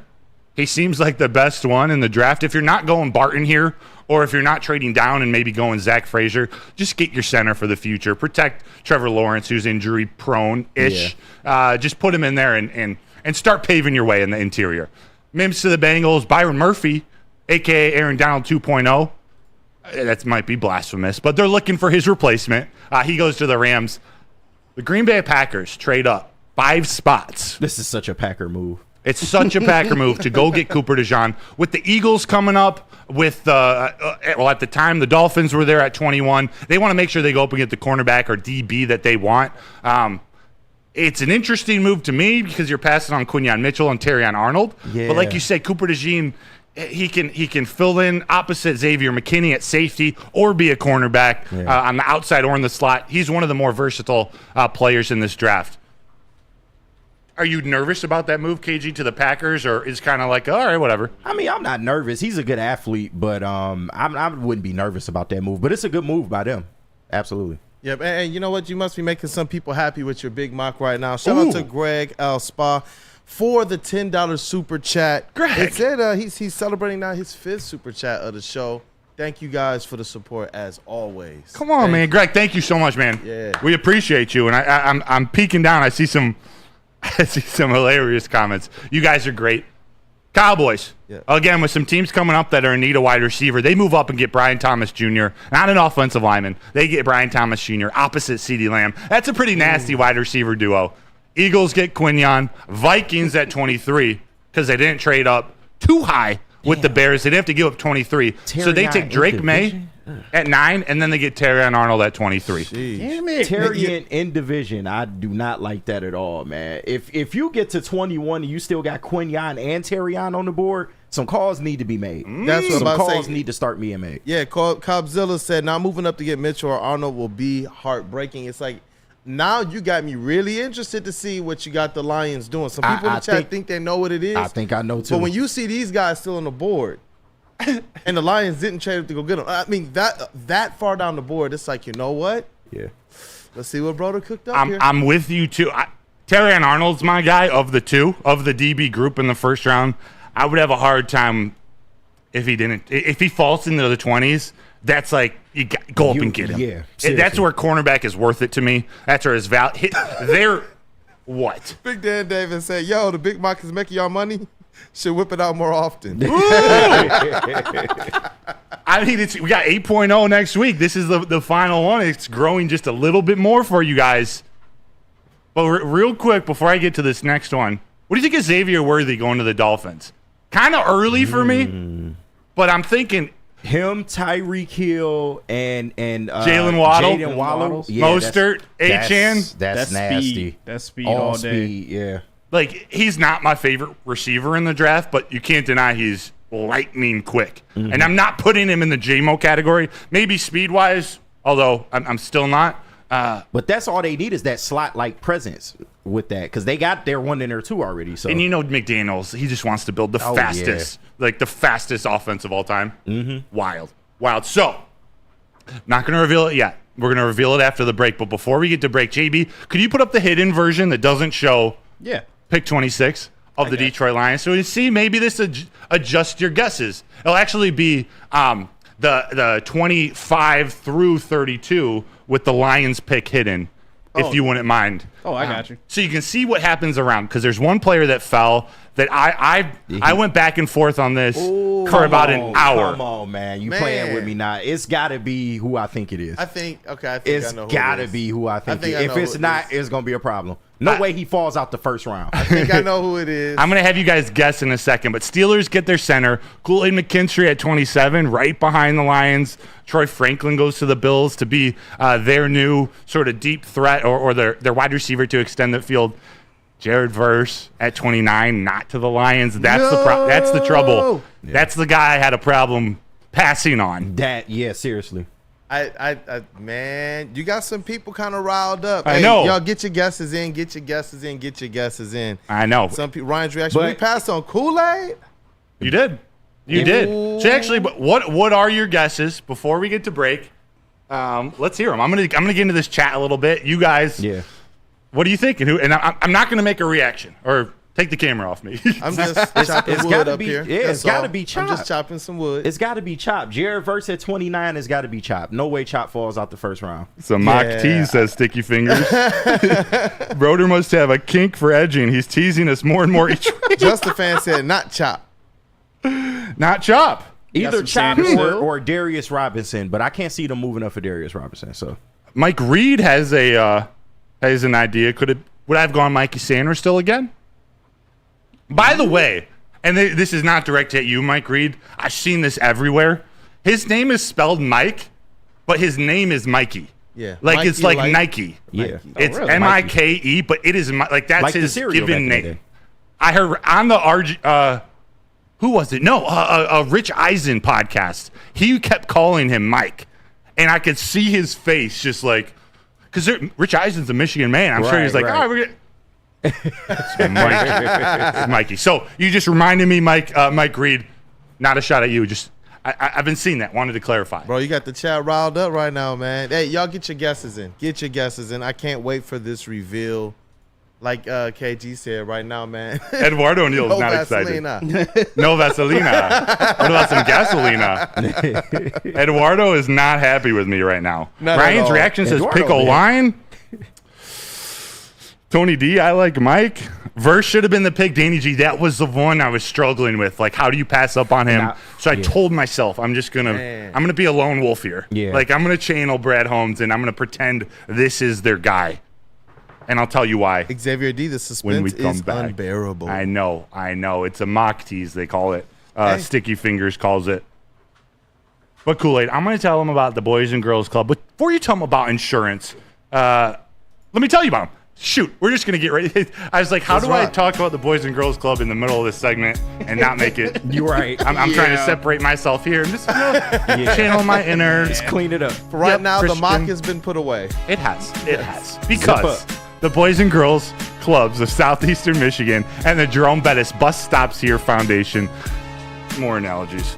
It's proud to present the 3C Sports Conference to educate, inform, and inspire players, parents, and coaches in our local communities. We got impactful speakers like Jerome Bettis, Eddie George from Ohio State, and Adam Schefter from the University of Michigan. It's happening April 24th through the 26th. For more information and tickets, scan that QR code on the screen and sign up today. But Kool-Aid, can you tell them about SOWIS? I can. I know you're going to reveal the Lions' first round draft pick on the other side of this break in the next segment. But with the first pick in the 2024 draft, Detroit picks Swiss Insurance Group. Woodward Sports in Detroit's top pick for your insurance needs. Keep your current provider honest and price out Swiss today. Go to SwissINS.com or call Mark today at 313-530-1698. Again, shout out to Flannel. Call Mark today at 313-530-1698. Tell him Woodward Sports sent you. Stop searching for a vehicle and start finding one. Les Stanford Chevrolet Cadillac makes it easy. We harness the power of multiple dealerships and own the biggest selection of GM brands in the area to get you the car you need. With the Les Stanford Group, you'll have access to 4 different dealerships, providing you with more makes, more models, and more choices. We're connected to more than 1,000 vehicles. And with so many high-quality CPO vehicles available, you'll find new car quality at pre-owned prices. You can start and end your search at lesstanford.com today. Hi, my diamonds. It's Crystal with an X. You want to get hot and perfect like me? Here's my super easy routine. Drink at least a gallon of water before you wake up. Attach a weight to everything in your house. Hello? Sell your car and just sprint everywhere. Scream when you exhale. Don't follow Crystal with an X. Do your own thing at Planet Fitness with tons of equipment and free fitness training in our clean and spacious clubs. Join now for just $10 a month and cancel anytime. The BGCSM 3C Sports Conference is coming during NFL Draft Week, starting on April 24th. Special guests will include Jerome Bettis, Barry Sanders, Eddie George, Aleem McNeil, Calvin Johnson Jr., Sean H. Wilson, Cynthia Freeland, Adam Scheffner, and more. This event is open to athletes, coaches, and parents, but space is limited. So go to our website and purchase your tickets today at www.bgcsm.org. Hey, you guys, are you tired of wearing that same old Detroit sports merch? Tell me about it. Well, let me tell you, it is a new era in sports wearables with new designs, amazing apparel, and the ultimate swag. Look, go to woodwardsports.com, click on that shop tab, get hooked up for the draft. You know we are dropping new designs every single week. We got the Dan Campbell and Brad Holmes election hoodies, t-shirts. They're even on hats, too. We want to see you downtown at the draft supporting Dan and Brad. So go to woodwardsports.com, click on that shop tab, get swagged out. Like I said, the draft is almost here, baby. Come on. Let's go. And you know what? I can tell you about something else that's awesome as well. Awesome is when a guy can be a guy and get an amazing haircut. That's Lady Jane's Haircuts for Men. Just stop in, sit back, and relax. And let one of Lady Jane's talented hairstylists make you look and feel great. Walk in anytime, 7 days a week. That's Lady Jane's. It is wicked awesome. Wicked awesome. And welcome back, people, to the Wake Up Woodward show. Wicked Mr. awesome. Matthew Broder has a little bit more of the Big Mock to reveal to us. We're going to see if it's going to be awesome or if it's going to be a little bit of good news, bad news. But I see the people in the chat, man. I'm seeing guesses like Darius Robinson, Chop Robinson, Jershawn Newton. This thing is kind of all over the place. I do think it's going to be Chop. Chop. That's who I think it's going to be, man. I know, KG, that's what you're kind of feeling too. Yeah, I said Chop. What about you again, JB? I mean, I know the answer, so I can't really comment. Hey, well, you know what? Before he reveals the Lions player, chat family, thank you guys for your support and choosing to kick off the day with the Woo Crew. We appreciate it greatly, and we cannot wait. 6 days away for the NFL draft. And beyond the excitement of the Lions, I'm telling you guys, we're just as excited about meeting you all as well. So we hope that you take the time to get down to the draft party. It's going to be an epic time. I would love, we're at 93 likes. I would love if we get to 100 for the reveal. Like, can we bang that out real quick? You know, and then that actually it didn't mean that. By the way, but if you guys could hit that like button, family. Let's rock. That helps us out so much. So we appreciate it. This player, so he's one. It's with this complete roster. He fills needs, but obviously we know there's not any like one area where they absolutely have to attack in the first round or second round. You could go offense, you could go defense, you could go wide receiver, you could go DB. I chose with this one to provide some insurance on the defensive line. In fact, on the interior of the defensive line. That's where I believe that this league is going. You got to have pressure up the middle to disrupt these quarterbacks. It's what I say each week. Keys to Lions victory, keys to getting in Jared Goff's face, kind of throwing him off his game, is what I said, getting in his face, coming up the middle. Yeah. Oh, my goodness. What? Look, the chat, they're ready for you to reveal this Big Mock. The chat zoomed from 94 likes to 117. Come on! Y'all are epic, man. Y'all are epic. They're about to explode, man. Let's go. They are ready. Then why wait? Why wait? Is it time for the climax? Hold on, let me read a couple of these in the chat, man. Let me see here. Cy Gray says Newton, Stephen Baffy believes it's Jershawn Newton. Chase Emily, shout out to Chase Emily. We saw you at opening day for the Tigers. We hope to see you at the draft party as well. He thinks it's Byron Murphy. Let me see. Steve DeYoung, Darius Robinson, bring him home. It's all over the board. I can't wait to see this. It is. If you're with your kids right now, if you're underage, this is not going to be that type of joke. But if language is a problem, give me 1 sec. Like, put it on mute here for 1 second, because this player, Kid Kool-Aid, earmuffs. This is when he stood out to me at the combine. He said, "Ooh, curveball. Let's go. Curveball. Let's go. If they fuck with me, I fuck with them. Let's go. Let's go. We're going Jershawn Newton at 26, defensive tackle, out of Illinois, 6'2", 304 pounds, an absolute disruptor. This is a guy, this is insurance for DJ Reader. This is insurance for Lee McNeil, whether it's this year due to injury, whether it's next year due to Lee McNeil getting paid too much by another team. Whatever it is, Jershawn Newton is the guy that you can bring and just continue to rotate this defensive line. He can play all 5 techniques. He can play 5 down to 1 tech, nose tackle. You can put him there on first downs. He can do the dirty work with his hands. You can put him there on third downs.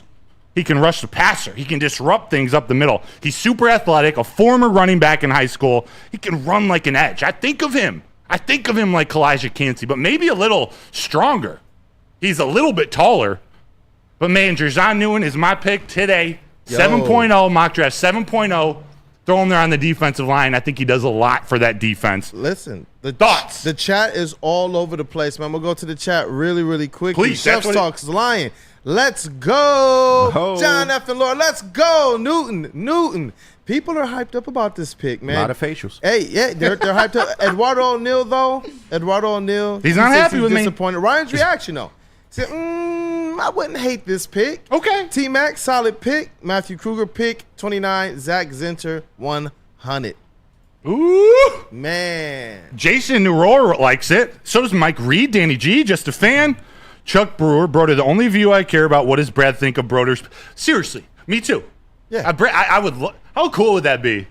Maybe like next year. What if he could react to a live mock draft? That would be dope. And Danny G said it's better than Chop and Darius. He doesn't. I guess he likes that better than the Robinsons. Jershawn keeps moving. He keeps moving up a lot of draft rankings. Yeah. But also he keeps sliding in a lot of mock drafts. Of course, take that for what it is. But his foot injury, like he played all this last season with the Jones fracture. Mm-hmm. That's what Kool-Aid McKinstry had, and has healed up. So he produced like that. And out of Illinois, we know. With the Kirby Joseph pick, with them wanting for Devon Witherspoon, the former DC for Illinois, now the head coach at Purdue, he's produced some dogs in the NFL. And I try to not use that term too often, so it's not overused. But a lot of defenders that played for Ryan Wilther, they're dogs. Mm-hmm. And he's one of them, part of that. The time when Ryan, that former coach, was there. I just love adding another disruptor like this to that defense. KG? No, so shout out to Hobie Kool-Aid, man. But I would like this pick a lot. I think it's a great fit. Especially seeing that last year we were rotating a whole bunch of geriatric defensive tackles. No offense to them. They did as good as they could, but we had a whole bunch of nobodies. So I like the fact that you get the insurance for this D-line and insure up that middle. But I do have to ask you, with Jared Verse going at 29, what was your logic behind letting Jared Verse go by the wayside, essentially? Yeah, the chat wants to know, too. Yeah, what it came down to, and if you're arguing for Jared Verse, I'm not going to argue with you. Like, and if you had a stay put, you could have got him without moving. And I saw that Mark Royal comment. There is that possibility. You're right. Part of the tiebreaker was because I gave up that third rounder, pick 73, I was able to still get 92, a later third round pick, and 125. Yeah. A pick in the fourth round. And I really want to get into that 100 to 150 range. But from an on-field play, I'm personally, and especially in this mock draft, valuing the interior defensive line just a little bit more than the edge. And I don't feel this way, but I'm thinking Brad Holmes and Dan Campbell actually trust Marcus Davenport being healthier than he is, and I think they believe that he's their, 3-down guy. I don't agree with that. You can't rely on that because of his injuries, but that's what was in my head when making this pick. Go interior defensive line. If DJ Reader has any more problems with his quad, you got him. If Ali McNeil has a breakout year, you get him on 5 years. You get Jerzon Newton on 5 years. Yeah. If Ali McNeil outplays his contract and just becomes too expensive for the Lions, which might happen next to DJ Reader. No, that's smart. What a big mock, man. I saw Chef's talk. He said, we caught KG smiling. That's lies. You did. That's lies. A laugh is not a smile. It doesn't count. So let's see what the rest of this draft looks like. Keep putting your reactions in here, what you would do different, what you do the same. But, JB, could you put up the entire, was it all 7 or 8 picks that I had? Flannel. If you could throw up all the picks, that'd be great because there were 2 trades involved. I actually had one more moving up higher for another pick in the 4th round. But I like how this played out, and I'm interested in seeing what you guys think of it. So this one, or no? So it's. I was gonna say I don't think you sent me the other one. Then maybe I need to do that right now. All of the Lions. The Lions pick. Because all like Big that Mock season, it's been the tip and then the rest. And then the rest, and it fills out once you see it. It's like okay, I see what he's doing here. Yes. So along with that trade, I also traded with the Arizona Cardinals to move up to pick 138. So I received 92 and 145 from the Tampa Bay Bucks, and then later on I traded 164 and 205 to move up about 15 picks into the 4th round to get 164. So what I did, we got Jerzon Newton. I love it. Jonah Ellis, round 2 at 61. He's an edge out of Utah, who we highlighted earlier this week at 92. Got my offensive lineman, Cooper Beebe. I'm a big fan of his. I think he's a great fit. So you went trenches to start this thing. I went trenches. Brad Holmes said it yesterday in his press conference. Their foundation is the trenches. Their base is the trenches. That's where I built through this draft, the first 3. Then I went. And I think in this one, like on PFF at this moment, he was ranked like 125. He's been higher earlier. But Brendan Rice, 6'3" wide receiver with Jerry Rice DNA. I'll take that DNA any day of the week. I don't hate it. Oh, man. And then with that pick 135, I needed to get our cornerback. I need to get DJ James, who's tall but tiny. He's like 6'1", 6'2", 164 pounds. So he passes the Kool-Aid height test. Yes. Okay. 164. Yes. So, but he's talented. Like this guy, he's only there because of his weight. Like he's got a lot of skills. He's not a perfect cornerback, but I really like him there. You got a safety who can basically be a linebacker also, James Williams at pick 201. And then I don't usually do it, but I went kicker. Kicker at 149. Ryan's reaction is all for it. Alabama kicker. Oh my goodness! What? Nothing. The chat, man. I love the chat family. I do need the chat family to put in there the grades. Big mock energy, little mock energy. We want to hear from you guys. I must say, this mock is stiff. You like it? I like it. This big mock energy. Big mock energy. JB, is there a way to put the full draft? Like all those picks on the side while we're talking, while we're getting these reactions, just so people can see and give their grades. Because I see a Rando Smalls, Mr. Randy Smalley, giving it a B+. I will take that. Okay. Yes, I will take that. I don't need an A. I want a B+. I don't need an A. When you talk about kind of addressing the needs, I see what you did there. You went to the trenches. Mm-hmm. You give the offensive line a big piece in Cooper Beebe. On the defensive side of the line, you give the Lions a lot more help, a lot more depth. And honestly, I think it helps to bolster their future in that position. When you talk about DJ Reader and what some of what they have on both sides of the thing, they have to start looking for what comes next after a Ragnow.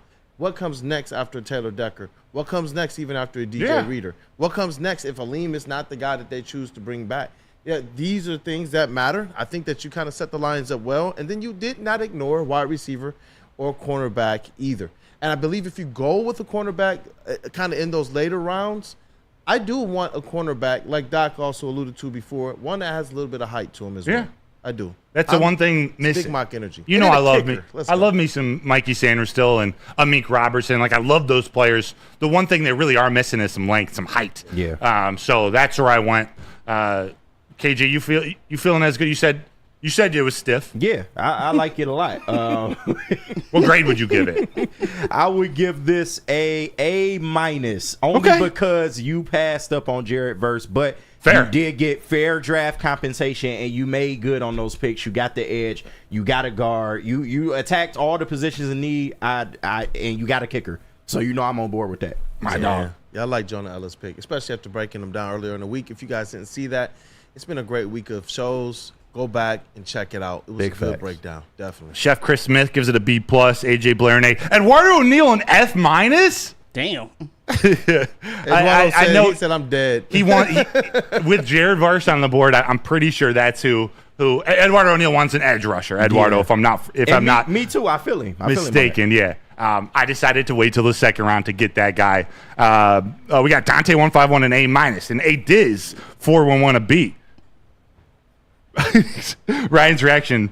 How did Broder access Holmes' actual draft strategy? That's what I'm talking about. That's what I'm talking about. In the building, people. Mike Reed, B++, Big Con, great mock energy, B+ grade, Big Dan Davis. I like this out of Chuck Brewer, even though it's not giving me a grade. It says you can't grade a draft till 2 years down the line. Precisely. A B from Brad Hendricks. I can appreciate it. T-Mac, B-. Hallie Boy, B++. Xavier D, A. Cy Gray, my dog, Cy Gray, A-. Very good draft. Thank you. Thank you. Hey, JB, can we get a poll? Big Mock Energy, Little Mock Energy? Oh, yeah, I got you. How people feel about Broder's Big Mock version 7.0? It's above average. It is. I like it. It is. I like it, man. I think it's a winner. I think it's got that winning energy, you know? So definitely. I think when you have that, you might have you want to call Figer Law if you're looking for a winner, whether it's with the draft, whether it's with injury. Figer Law, after an accident, people need to hire a lawyer more than any other time. So make Figer Law your very first call. Again, Figer Law, it's 1-800-A-WINNER. Their team of trial lawyers will get you the money that you deserve. Figer Law, all they do is win. So give them a call. Again, 1-800-A-WINNER. Woodward Avenue, the first paved road in America. Woodward Sports, the first sports network born in Detroit and made for Detroit. Buying your first Feldman Chevrolet is much more than buying the car that will get you from point A to point B. It's a place for first memories, some big, some small. As she grows, you're not just buying her a Chevy. You're buying into a Feldman family. With more than 700,000 vehicles sold, from generation to generation, Feldman just keeps rolling.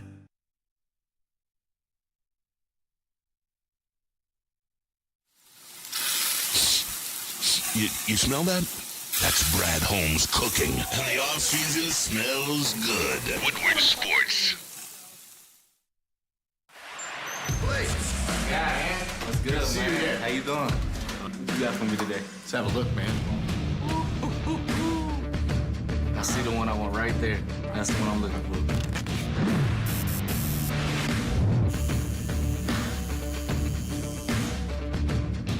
for. Welcome to the winner's circle, Blake. Hey. Figer Law. All we do is win. All we do is win. We aren't quite sure if they consume more beer or sports. Either way, the heavyweights are here. Live on Woodward Sports, daily 5 to 7 p.m. Hey, I can tell you a place where you can give your pet the best. That is Premier Pet Supplies, hands down Michigan's best pet store. They have the same prices and all the conveniences of the big box and online retailers, with one major difference. They've been family and locally owned for over 30 plus years. They have over 60 brands of food with nutrition experts to help you. Same day, local curbside and home delivery. Give your pet the best at Premier Pet Supply. Just visit them online or walk into any of their locations, www.premierpetsupply.com. And then get ready for next week. on April Let's 25th go. and 26th. You got to join the entire Woodward Sports family as we broadcast the first 3 rounds of the NFL Draft. We will be downtown at the corner of Woodward and Adams at the 313 Draft Party presented by Figer Law, Jars, Lost Farm, and Gold Crown. It's 21 plus and free to everyone. The party starts at 2 p.m. on Thursday, and the live draft coverage begins at 8 p.m. We hope to see you downtown at the 313 Draft Party. Special thanks to Soroki's and Glorious. While the world watches Detroit, we will show the world how Detroit parties at the 313 Draft Party. Let's go. Let's go. Welcome back to Wake Up Woodward. We appreciate you guys for choosing to kick off your day with the Woo Crew. And it's been an epic show. It's been a lot of Lions, and it's been all chat family. We appreciate you guys for the support. If you haven't, smash that like button. If you have, encourage someone else to do the same. We appreciate you all greatly, and I cannot wait. 6 days away for the NFL draft in the city. In the Detroit. city. I had to keep the rhyme going, man. You had to. I had to. You had to keep it in. And feel free to call in. Like, we actually don't have any more. We got some stuff we can play. We don't have any more new topics on the rundown until we get to what's trending with JB Smooth. So call in and let me know what you think. 552-6322. Once again, that phone number, the lines are open. 313-552-6322. We would love to be able to hear from you all. Yes. Yeah. Yes. I do want to get into some of that sound while we wait to see if anybody wants to call in and kind of rap about the big mock. Anything they heard with our guest today, the doc. But we have either Brad Holmes or more Amon-Ra stuff. I got a clip from Brad Holmes that I want to show you. Let's rock. Because I know people know this about how he thinks, but to hear him reiterate it again yesterday, just in terms of like the position, the player, like everyone trying to get in the head of who he's picking. He talks about not being anchored by a certain position, by an outside corner, by various things. So, JB, if you could play that clip of Brad Holmes, not being anchored by that certain position. Got you. Like, Dan and I are really aligned and convicted, and we're so like, this guy fits. And not getting into the, I think at the owners' meetings, those questions asked about, like, drafting an outside corner. Well, how you haven't... No, we draft the right football player we're convicted on. If the outside corner was the right football player we're convicted on, then we would take that player. So we don't really get anchored on positions. We don't really get anchored on windows. We don't get anchored on it's just like, it's only one draft a year. And it's a lot of work that goes into it. So that's our recipe. We just kind of look for guys that we're convicted on that are right fits for us. And, we don't get into the premium positions and look, you can pick another position and that don't mean that the guy's the right fit. So Mikey Sanders still the pick at 29. No, I know I keep bringing it up and it's probably getting annoying, but that just like clarifying, hey, we know that they have a need for an outside corner, a taller, a press man type guy, or an edge rusher that can go get the quarterback, but in a draft he's not thinking that way, or at least that's not his number one value when he's looking at a pick. He's going up and get the best football player that they believe will come in and help impact their team, whether it's a starter, whether it's a bench player, whether it's a practice player. Although I don't think they're going to get a practice squad player in round 1. They're going to go up and get the best football player. Guys like Mikey Sanders still. Maybe it is a Jerzanu. I don't know much about his personality, but he messes with the Lions, and they mess with him. You know what I'm saying? Yep. So, like, that's the stuff that's important to them, and that's why you see people, including myself, talk about a Mikey Sanders still type. He's 5'8", maybe 5'9". We have Amik Robertson. His strength there is a nickel or in the slot, but he's a great football player. So, again, that might not be the pick, but you put him out there, that means you can put Brian Branch, Amik, Mikey anywhere on that defense. You got to figure out what to do with Iffy and Kirby and how to make it all work, but you get what I'm saying? It's not just the need for an outside corner. It's going to get that guy. And shout out to Vincent E. He said, I am so happy we have a competent GM. Facts. When's the last time we've seen free agents? They're like, yo, Detroit got it going on. Players from other teams like Max Crosby, like, yo, the Lions got it going on.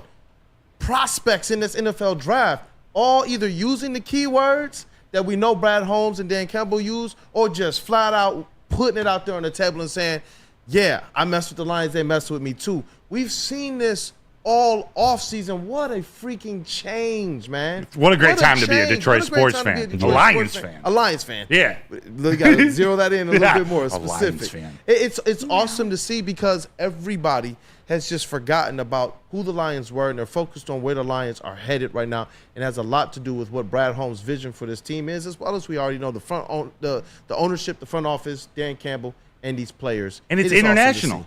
People see it outside of the U.S., all the way in Melbourne, Australia. Yeah, where Chef Talks Lions lives, and where he's calling from this morning on the line. It sounds like we got Mr. Chef Talks Lions on. We do. Great transition, Broder. Chef, you on Wake Up Woodward, my dog? What's going on? What up, though? Can y'all hear me? What up, though? Yes, sir, man. How you doing? What up, though? Man, I'm good. I just got a couple of bones to pick today, man. Give me your bone. Hey, wait a minute. That's how you make stock. That's how you make soup, right, Chef? First off, I gotta tell KG that a smile is just an audible laugh. That is or an audible. Why are you lying to these people, Chef? So we caught you, man. It's okay. It's okay. We love it when you smile. It's cool. Pause. No Diddy. The second bone that I have to pick is with Mr. JBSMOOOOOV. Now, I saw your tweet. I saw your tweet now. When they were building uniforms and you had that Hannibal Buress gif up there talking about whack. Come on now. Them blacks were extra smooth. Come on. You can't do this, JB. You can't do this. Hey, look, I give credit where credit is due. Those blacks are fire. I'm glad they brought those back. They match up well with the pants, the blue pants, if they decide to do that.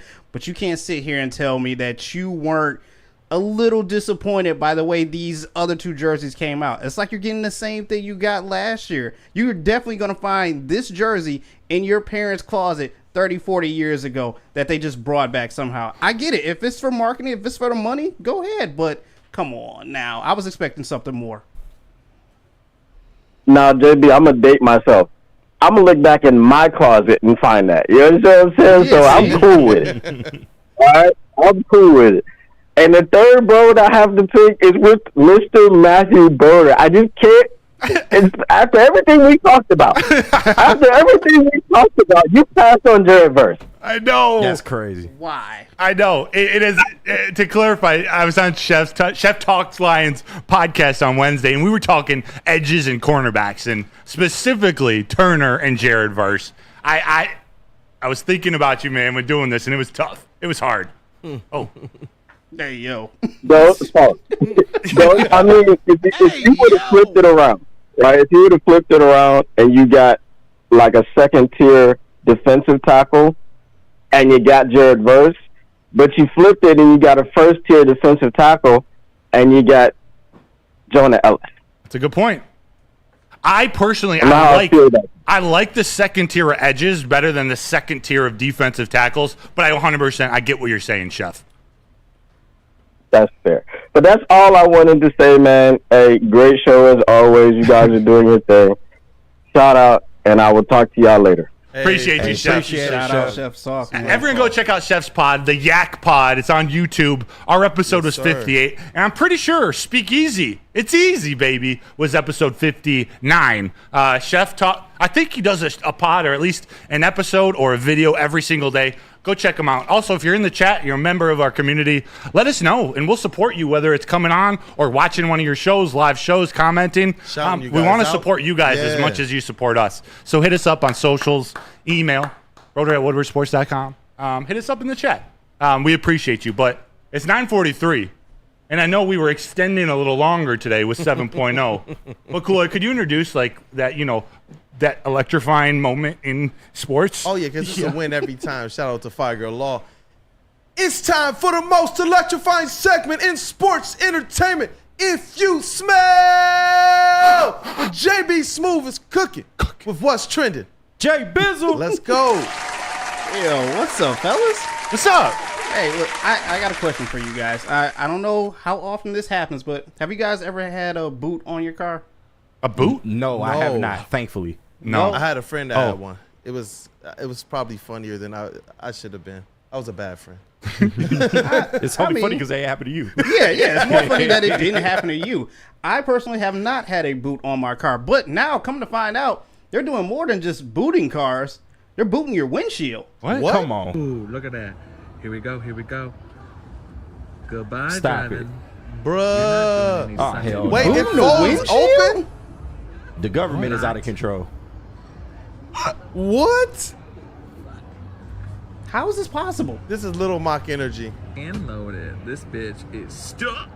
Pay your tickets, And this is a kids. towing Pay company? your tickets. I guess, what is it? Ooh, The look at that. enforcement? Here we The go. Yeah, parking city enforcement? yeah, Yeah. parking Goodbye, enforcement? driving. Oh, just so you can't drive until you. can't Only drive state until you governments pay. can boot your car. Wow. Locked. I didn't think this was possible. Like, come on. That's crazy. Like, I've That's seen people drive crazy. off with the boot on their car, like that's messing not up smart everything. But now I can't even see out of my front windshield. Like, That's what? whack. That's crazy. Sounds dangerous. All That's that for some money, crazy. for some little ticket money. Like, come on, man. What? That's crazy. Government. That's pretty wild. That's a great find, JB. Yeah. That is Goodness wild. Das Boot. That is wild. And once again, how many times I got to tell you, stop getting these video games at the gas station. Drake just dropped Metro Drumming, the video game. Yes, Metro Drumming. Dropped by OVO Games, and this. I mean, you guys explain this one after. Oh my Metro God. Boomin and Drake been game beating. early, so I'm gonna show you some gameplay of Metro Drumming, this brand new video game by OVO Games. Let's get into it. Not OVO game. What did Drake tell him? Go make some drums? Yeah, shut your ass up and go make some drums. Okay. So this is the main menu. As you can see, we got single player. You want to go Metro mode, single player. We also got multiplayer. You're trying to drum off with your friends, trying to diss your friends. This is it. We're going to play some multiplayer right now. Yeah, this is NYC hilarious. Metro. Oh, it gets worse. Trust me. What was that? Okay, so I just got to press the buttons on the screen. God. Okay. Oh my gosh. Okay, Metro. Now I'm doing it. I'm Metro Drumming.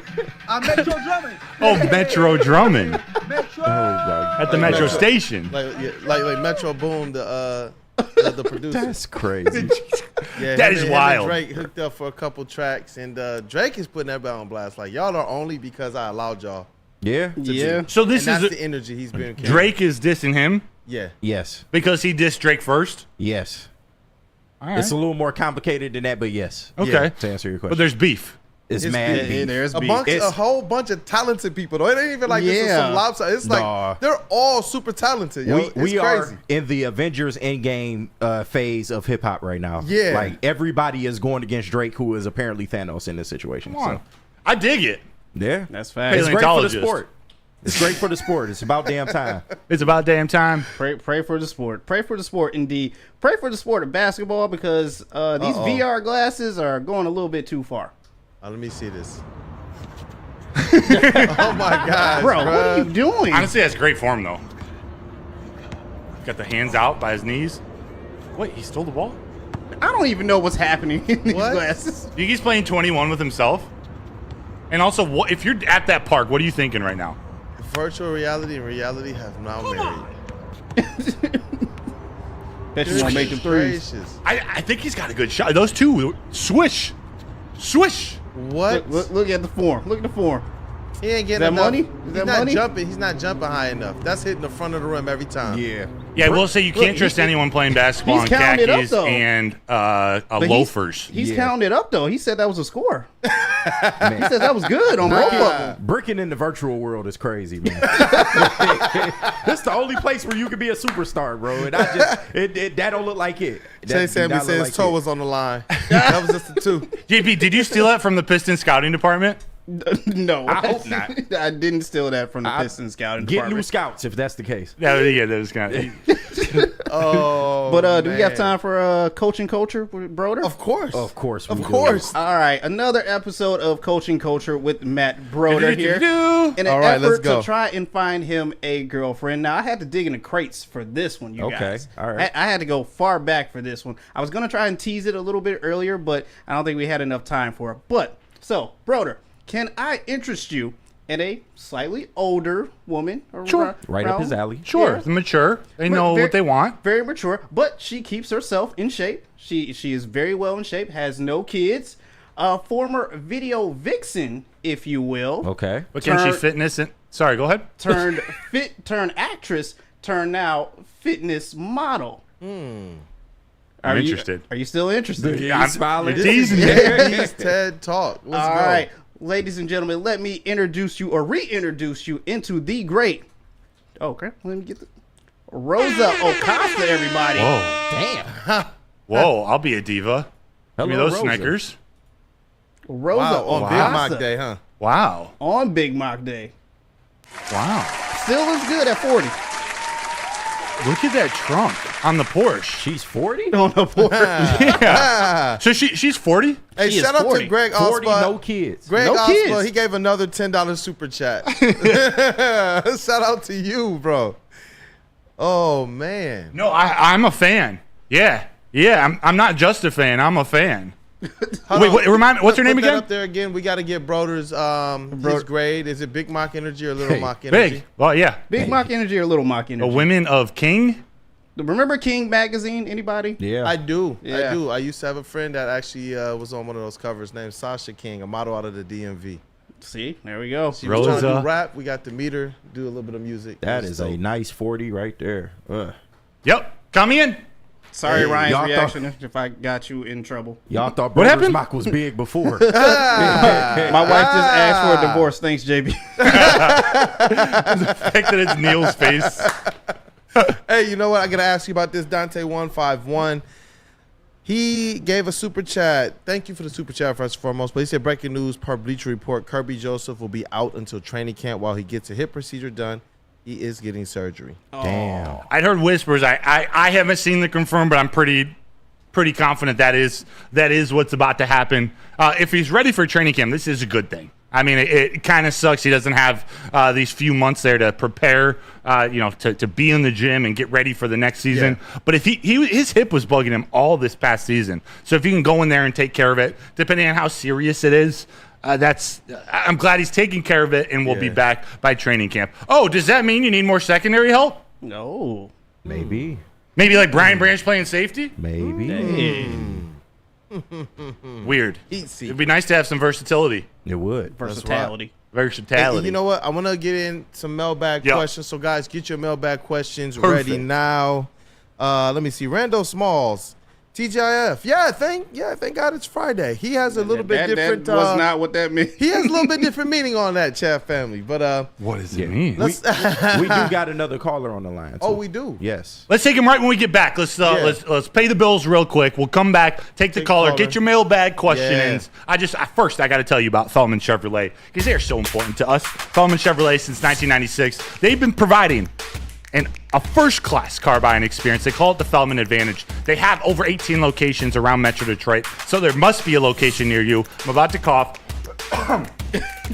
You go to Feldman Automotive to find that location. You can catch us there every other Tuesday at Feldman Chevrolet of Novi. They are Feldman Chevrolet, Detroit's #1 Chevy dealer. Where's the most convenient place to get that big fitness energy? It's Planet Fitness. Join today for just $1 down, $10 a month. With over 2,400 locations and equipment for every workout, you can get in, get energized, and get going. And with free fitness training and most clubs open 24 hours, everyone belongs in the judgment-free zone. So join today for $1 down, $10 a month, no commitment, cancel anytime.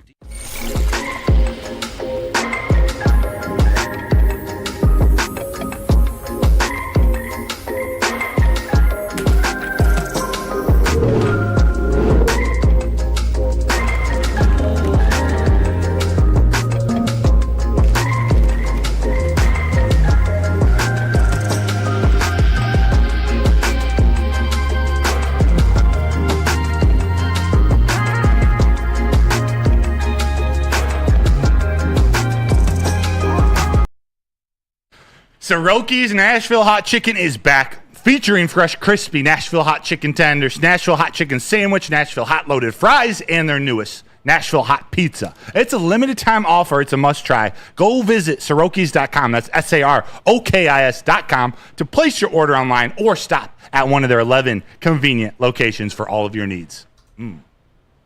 Welcome back to Wake Up Woodward. We appreciate you guys for all of the support today. It's been an awesome show, awesome comments. I know we got another caller as well. We want to get to your mailbag questions. But just again, want to make sure I tell you all, chat family, we appreciate the support. It drives us every single day. We are motivated to get better every single day. I know that we're just coming up on this is 2.5 months of Wake Up Woodward. Even though a lot of us have been doing work here for a long time, this is 2.5 months of this 5 plus flannel.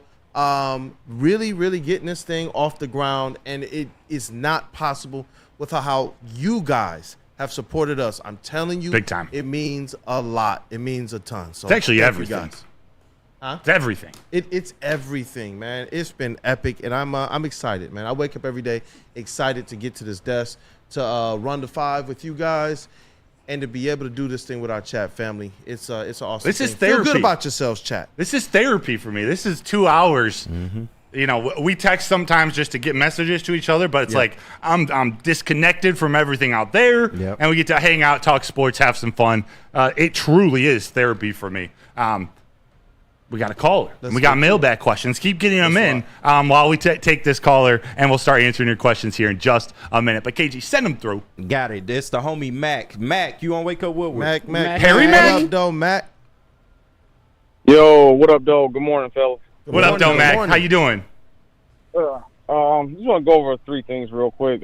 First, Broder's mock. I would say I would give it a solid B. I had put B- in the chat, but I'm gonna say a solid B. My only pullback on it is the corner, only because of what you already mentioned was the weight. That's a big problem for me because he's tall, but when I look at 163 or whatever, however big he is, it makes me think, okay, how much weight can he add, and is it enough to not get knocked around on defense? Right. So that's my only thing with that. Also, I know a few people got a problem with the black jerseys. I love the black jerseys. I already ordered mine. It's on the way. Who'd you order? So, I actually bought Gibbs because I currently already have St. Brown in blue, and I wanted to make sure I got a different player. So I went ahead and got Gibbs. Nice. So That's a great choice, Mac. Coming on the way. And the last thing, when it comes to the actual draft and Brad Holmes, I think the team is in a really good position. So normally I sit there and watch the draft, and I always have that one particular position or player that I really want the Lions to get. This year is not so much the case because of how good our roster is.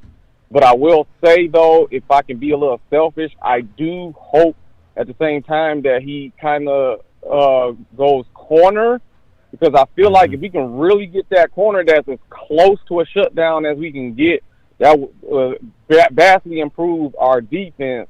If whenever we make our pick, if the talent isn't there to be at that level, then go a different position. But I still don't want to leave the draft without a corner. But the best corner you can find whenever you pick at the end of the day. I can totally appreciate that, Mac. Thanks for calling in. Great call. And I love how he explained his reasoning for getting a corner, which is usually the reason for me not to use a first-round pick on a corner. But if you have that guy that you believe is the closest to being that lockdown cornerback, even if it takes him a year or two, you get him on that 5-year rookie contract, let him develop. He'll contribute year 1, and you hope he turns into that cornerback 1, that lockdown guy. To me, it's so hard to find a lockdown cornerback early in that player's career. The Sauces of the world, that's rare. Maybe not unicorns, but outliers. Yeah, that's one of the toughest turnarounds in the NFL. 100%. But the way Mac described that, I can't disagree with that at all. And including DJ James. Like, that's why I don't like Nate Wiggins. He's too skinny, or he doesn't weigh enough. He's not strong enough yet. But in the 4th round, like, there is time to develop. You're not relying on him to be that lockdown cornerback yet. And with guys like Stephen Gilmore, who are pretty little too, we got a new DB coach. Maybe they, depending on his body, like, can he put on weight? That is a question mark. I don't have that Without answer. affecting his play too much, because that's the key too. You don't want to put on too much muscle because then you're too slow. Without a doubt. Yeah. But that was my reasoning, but I appreciate it, Mac. Yeah, thank you for calling, Mac. I'm going to continue to give the chat family their flowers. Yes. Thank you, guys. And the poll has ended as it relates to the grade on your Big Mock Energy. If it was Big Mock Energy or Little Mock Energy, 71% of the chat family that participated said Big Mock energy. That's what I'm talking about. Let's go. That's what I'm talking about. Take that Big Mock energy into Big D energy next. They're on at 11. Neil, Flannel, Kool-Aid's going to be in the booth. Am I right? Yes, And Spenny's in the TD booth. You're in the TD booth. It's your boy in the TD booth today. This side of the room? Yeah. Okay, man. Look, I love working KG with smile in the Spenny. TD booth? I really Absolutely do, not. but KG gets his chance on Big D Energy in the TD booth today. I do, man. It's the Woo Crew Big D crossover episode. Let's go. Big Mock energy. I love it. Let's get a couple mailbag questions in. It's Friday. We're having fun. 348 here watching now. We appreciate it so much. I'll start. If you guys find the next one, I would appreciate that. But there are back-to-back questions that are a topic we touched on. I don't know how to make this short, but we'll try to make it short. Shad and Broder's biggest fan. Shout out. Shad starts off by saying, mailbag, why are there still golf haters? He's going to be here for a while, so why bitch and complain over it? We're winning thanks to him. Broder's biggest fan also said, mailbag, are there really people out there who believe that golf is the reason the Lions lost in the NFC Championship game? Come on. Say yes, there are people out there, and it's very insane. Small contingent. Very small. But they're out there. They are. They're out there, and they make their voices known. And there are still golf haters. And like I don't necessarily get it. I get the speculation, the criticism. There are things about his game that talent-wise and measurables, he's not like an elite athlete, or he doesn't have an elite arm, but he's elite when put on this team. Like he's great with the perfect situation around him, which he's in. Which he's in. And I think they're going to start drafting to fit him. If drafting offensive players to fit him. They're going to build through the trenches anyway, so that's part of the formula. Yeah. Then they go get guys like St. Brown. Like, this is why people talk about Ladd McConkey or Roman Wilson, or at least why I like, yes, we need a 6'3", 6'4" receiver for red zone, but for Goff's strengths, just having mismatches all over the middle of the field, it's worth the talk. But I don't know why there are so many haters. I get the contract discussion. That's a totally different bucket of how much money. Yeah. Even that, though, is like it's getting redundant. Yeah. I can tell you what people don't hate, and that's when KG smiles. Just a fan mailbag. Can KG smile again? Yes, I can. For the small fee of $49.99. $49.99. Hold on. He had a nickname, didn't he? What was it, $24.99? Oh yeah, because we made I made the joke about the sex site or something to that extent. I can't remember what it was. $39.99 for new releases. 29 and 2 for 50. How about to you guys again, JB and KG? Mailbag. JB, Kool-Aid. What up, though? KG, what are your thoughts on the upcoming return of Uncle Howdy and the Wyatt family?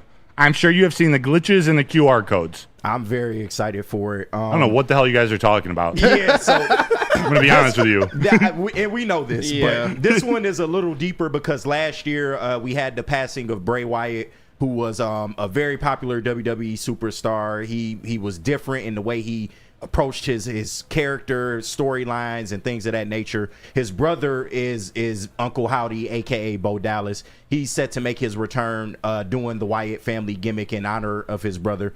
And, really excited to see it, man. Bray Wyatt was one of my favorites. I'm excited to see Bo Dallas back. And I'm interested to see who they bring back. It's rumored Matt Hardy might be in the Wyatt Six. Matt Hardy? Yes. Matt He's Hardy. been posting a lot of stuff about it lately. So Matt Hardy might be in the Wyatt Six. Like, the Hardy Boys? Like Matt Hardy Boys. Yes. Man, dog, I used to love them. That is a good addition, I would think, too. Him and Bray do have some ties as well. They do. But, yeah, I'm interested to see who Uncle Howdy brings with him as the Wyatt Six. This will definitely be a interesting time, and I'm happy that Bo Dallas is kind of bringing back Bray Wyatt's legacy and his character and everything that he's doing. And you can tell by his emotions, especially if you watch the documentary, how much he loves his brother and cares for the business of wrestling and how everything that they went through. So I'm just happy to see him back, in the wrestling ring, continuing on Bray's legacy. Yep. Rest in peace, Bray Wyatt. Rest in peace, Bray Wyatt. I do. Where is it at? I forget who. Oh, here we go. Steve-O, baby. Mailbag. Would you still wear the Lions jerseys if for some reason next year the Lions don't make the playoffs or win a Super Bowl? Do you guys believe in the mojo? Like that it's the reason they win or lose? So these new ones, if they don't, are you bringing those jerseys back? Yeah. Yeah. Okay. I don't think they have a choice, to be honest with you. They here to stay, ladies and gentlemen. Yeah. Put all that jinx shit behind us. All I know is that different era. All I know is that they won't be going 0-16 in these boys. That's so. for sure. I'm only wearing the black one. I'm sorry. Ditto. By the way, Randy Smalley says, as 2-time cancer survivor, 4 years clean, love the show. Please, everyone, show your loved ones you love them. Hey, shout out to you, Randy Smalley. All love. How about this? We'll do a few more real quick. It's 10:04. RJ Graham, mailbag. Would Detroit be okay if Brad trades 29 and 2 future first-rounders for Max Crosby and a third-round pick? Yes. Pick. Never going to happen, but everyone in Detroit would and should be happy with that. They just invested in Christian Wilkins to put right next to Max Crosby so they can just go out and attack the quarterback. He's not going anywhere, unfortunately, but he would be an absolute animal on the opposite side of Hutch. On the opposite. Let's go one more. Let's rock. We are going to go Matthew Kruger. First one I saw. Hey, Broder, is Michael Barrett from Michigan in this year's draft? Yeah. I don't know.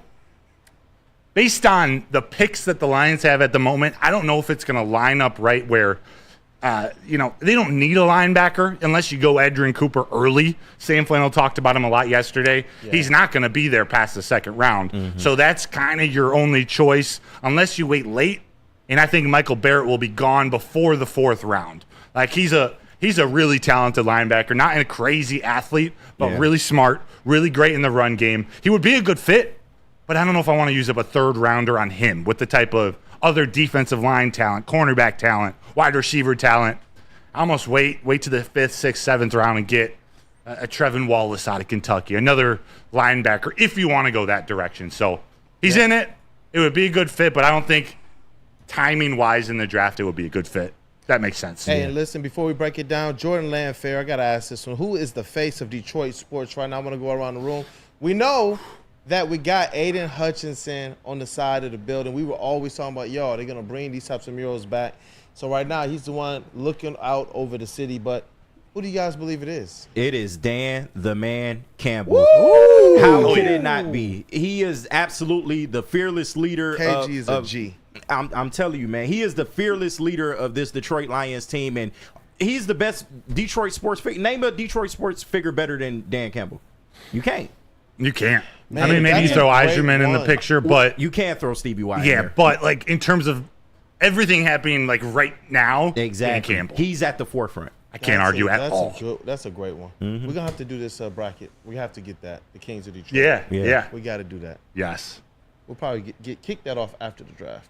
There's so much. We have a busy week next week. Like we said, we're gonna do mock drafts each and every day. Everyone's gonna share their own in this room, and we're all gonna react to it. We want you to send yours in. So we'll be putting out messages on social media, but send them to me on Twitter or email them to me if you already know all that information, and we'll give you more details next week. But get ready for a lot of Lions next week. We'll continue to touch on the Tigers. We're taking a little break from the Wings and the Pistons just with so much going on next week. If anything happens, if anything breaks, some big news, we'll cover it. But, man, draft in Detroit on Thursday, it's about to be an exciting week for the city. Away, the city is about to explode. I'm sick of trying to predict this shit. Let's get to it, man. Let's get to the draft now. Can you imagine if we had another month and a half or two, like normally the season's over in January? That is true. I can't take that anxiety. We got to get there. We got to get there. Go. Take us home, Kool-Aid. Let's wrap this thing up. As always, wake up, Woodward family. You're a very important part of this show, and we appreciate you guys' support. This has been an epic show as well. It's been an epic week. This week of shows, the engagement with the chat, it just continues to get better and better and better. We're like the Detroit Lions now, man. Let's get this chest pass. 365 days till hockey season. Oh, hey.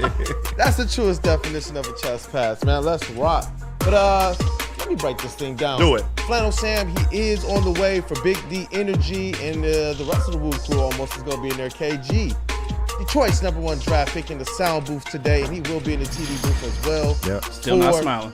Big D Energy. See you in an hour. Hey, it looked like the side of his mouth was about to crack What open a was smile. it? Was it? The smile cam. Let's rock. Appreciate you for all that you do, KG. Woodward Sports' MVP, Mr. JBSMOOOOOV in the TD booth. He's repping the Retro Lions, huh? Let's go. Shout out. Like I said, I don't hate the jerseys, but I'm just disappointed. I feel you. our illustrious, wonderful, stupendous, I can try to do all this. Thank you, dog. Mr. Matthew Broder, our Detroit Lions and Tigers credential beat writer and reporter. Great job today with the big mock reveal. Thank you. One more to go. One more. Good job, man. Rosenberger. Hey, that one is One 8.0 more. next week. And we got some special draft content that is on the way as well. Shout out to our guest, John Maakaron, the doc, publisher of all lines on the Sports Illustrated platform, as well as host of the Detroit Sports Podcast. And it's your boy, Brandon Dan, aka Detroit Kool-Aid, your credentialed Detroit Pistons beat writer and reporter. This has been Wake Up Woodward. Have a blessed day, everybody. What up, though?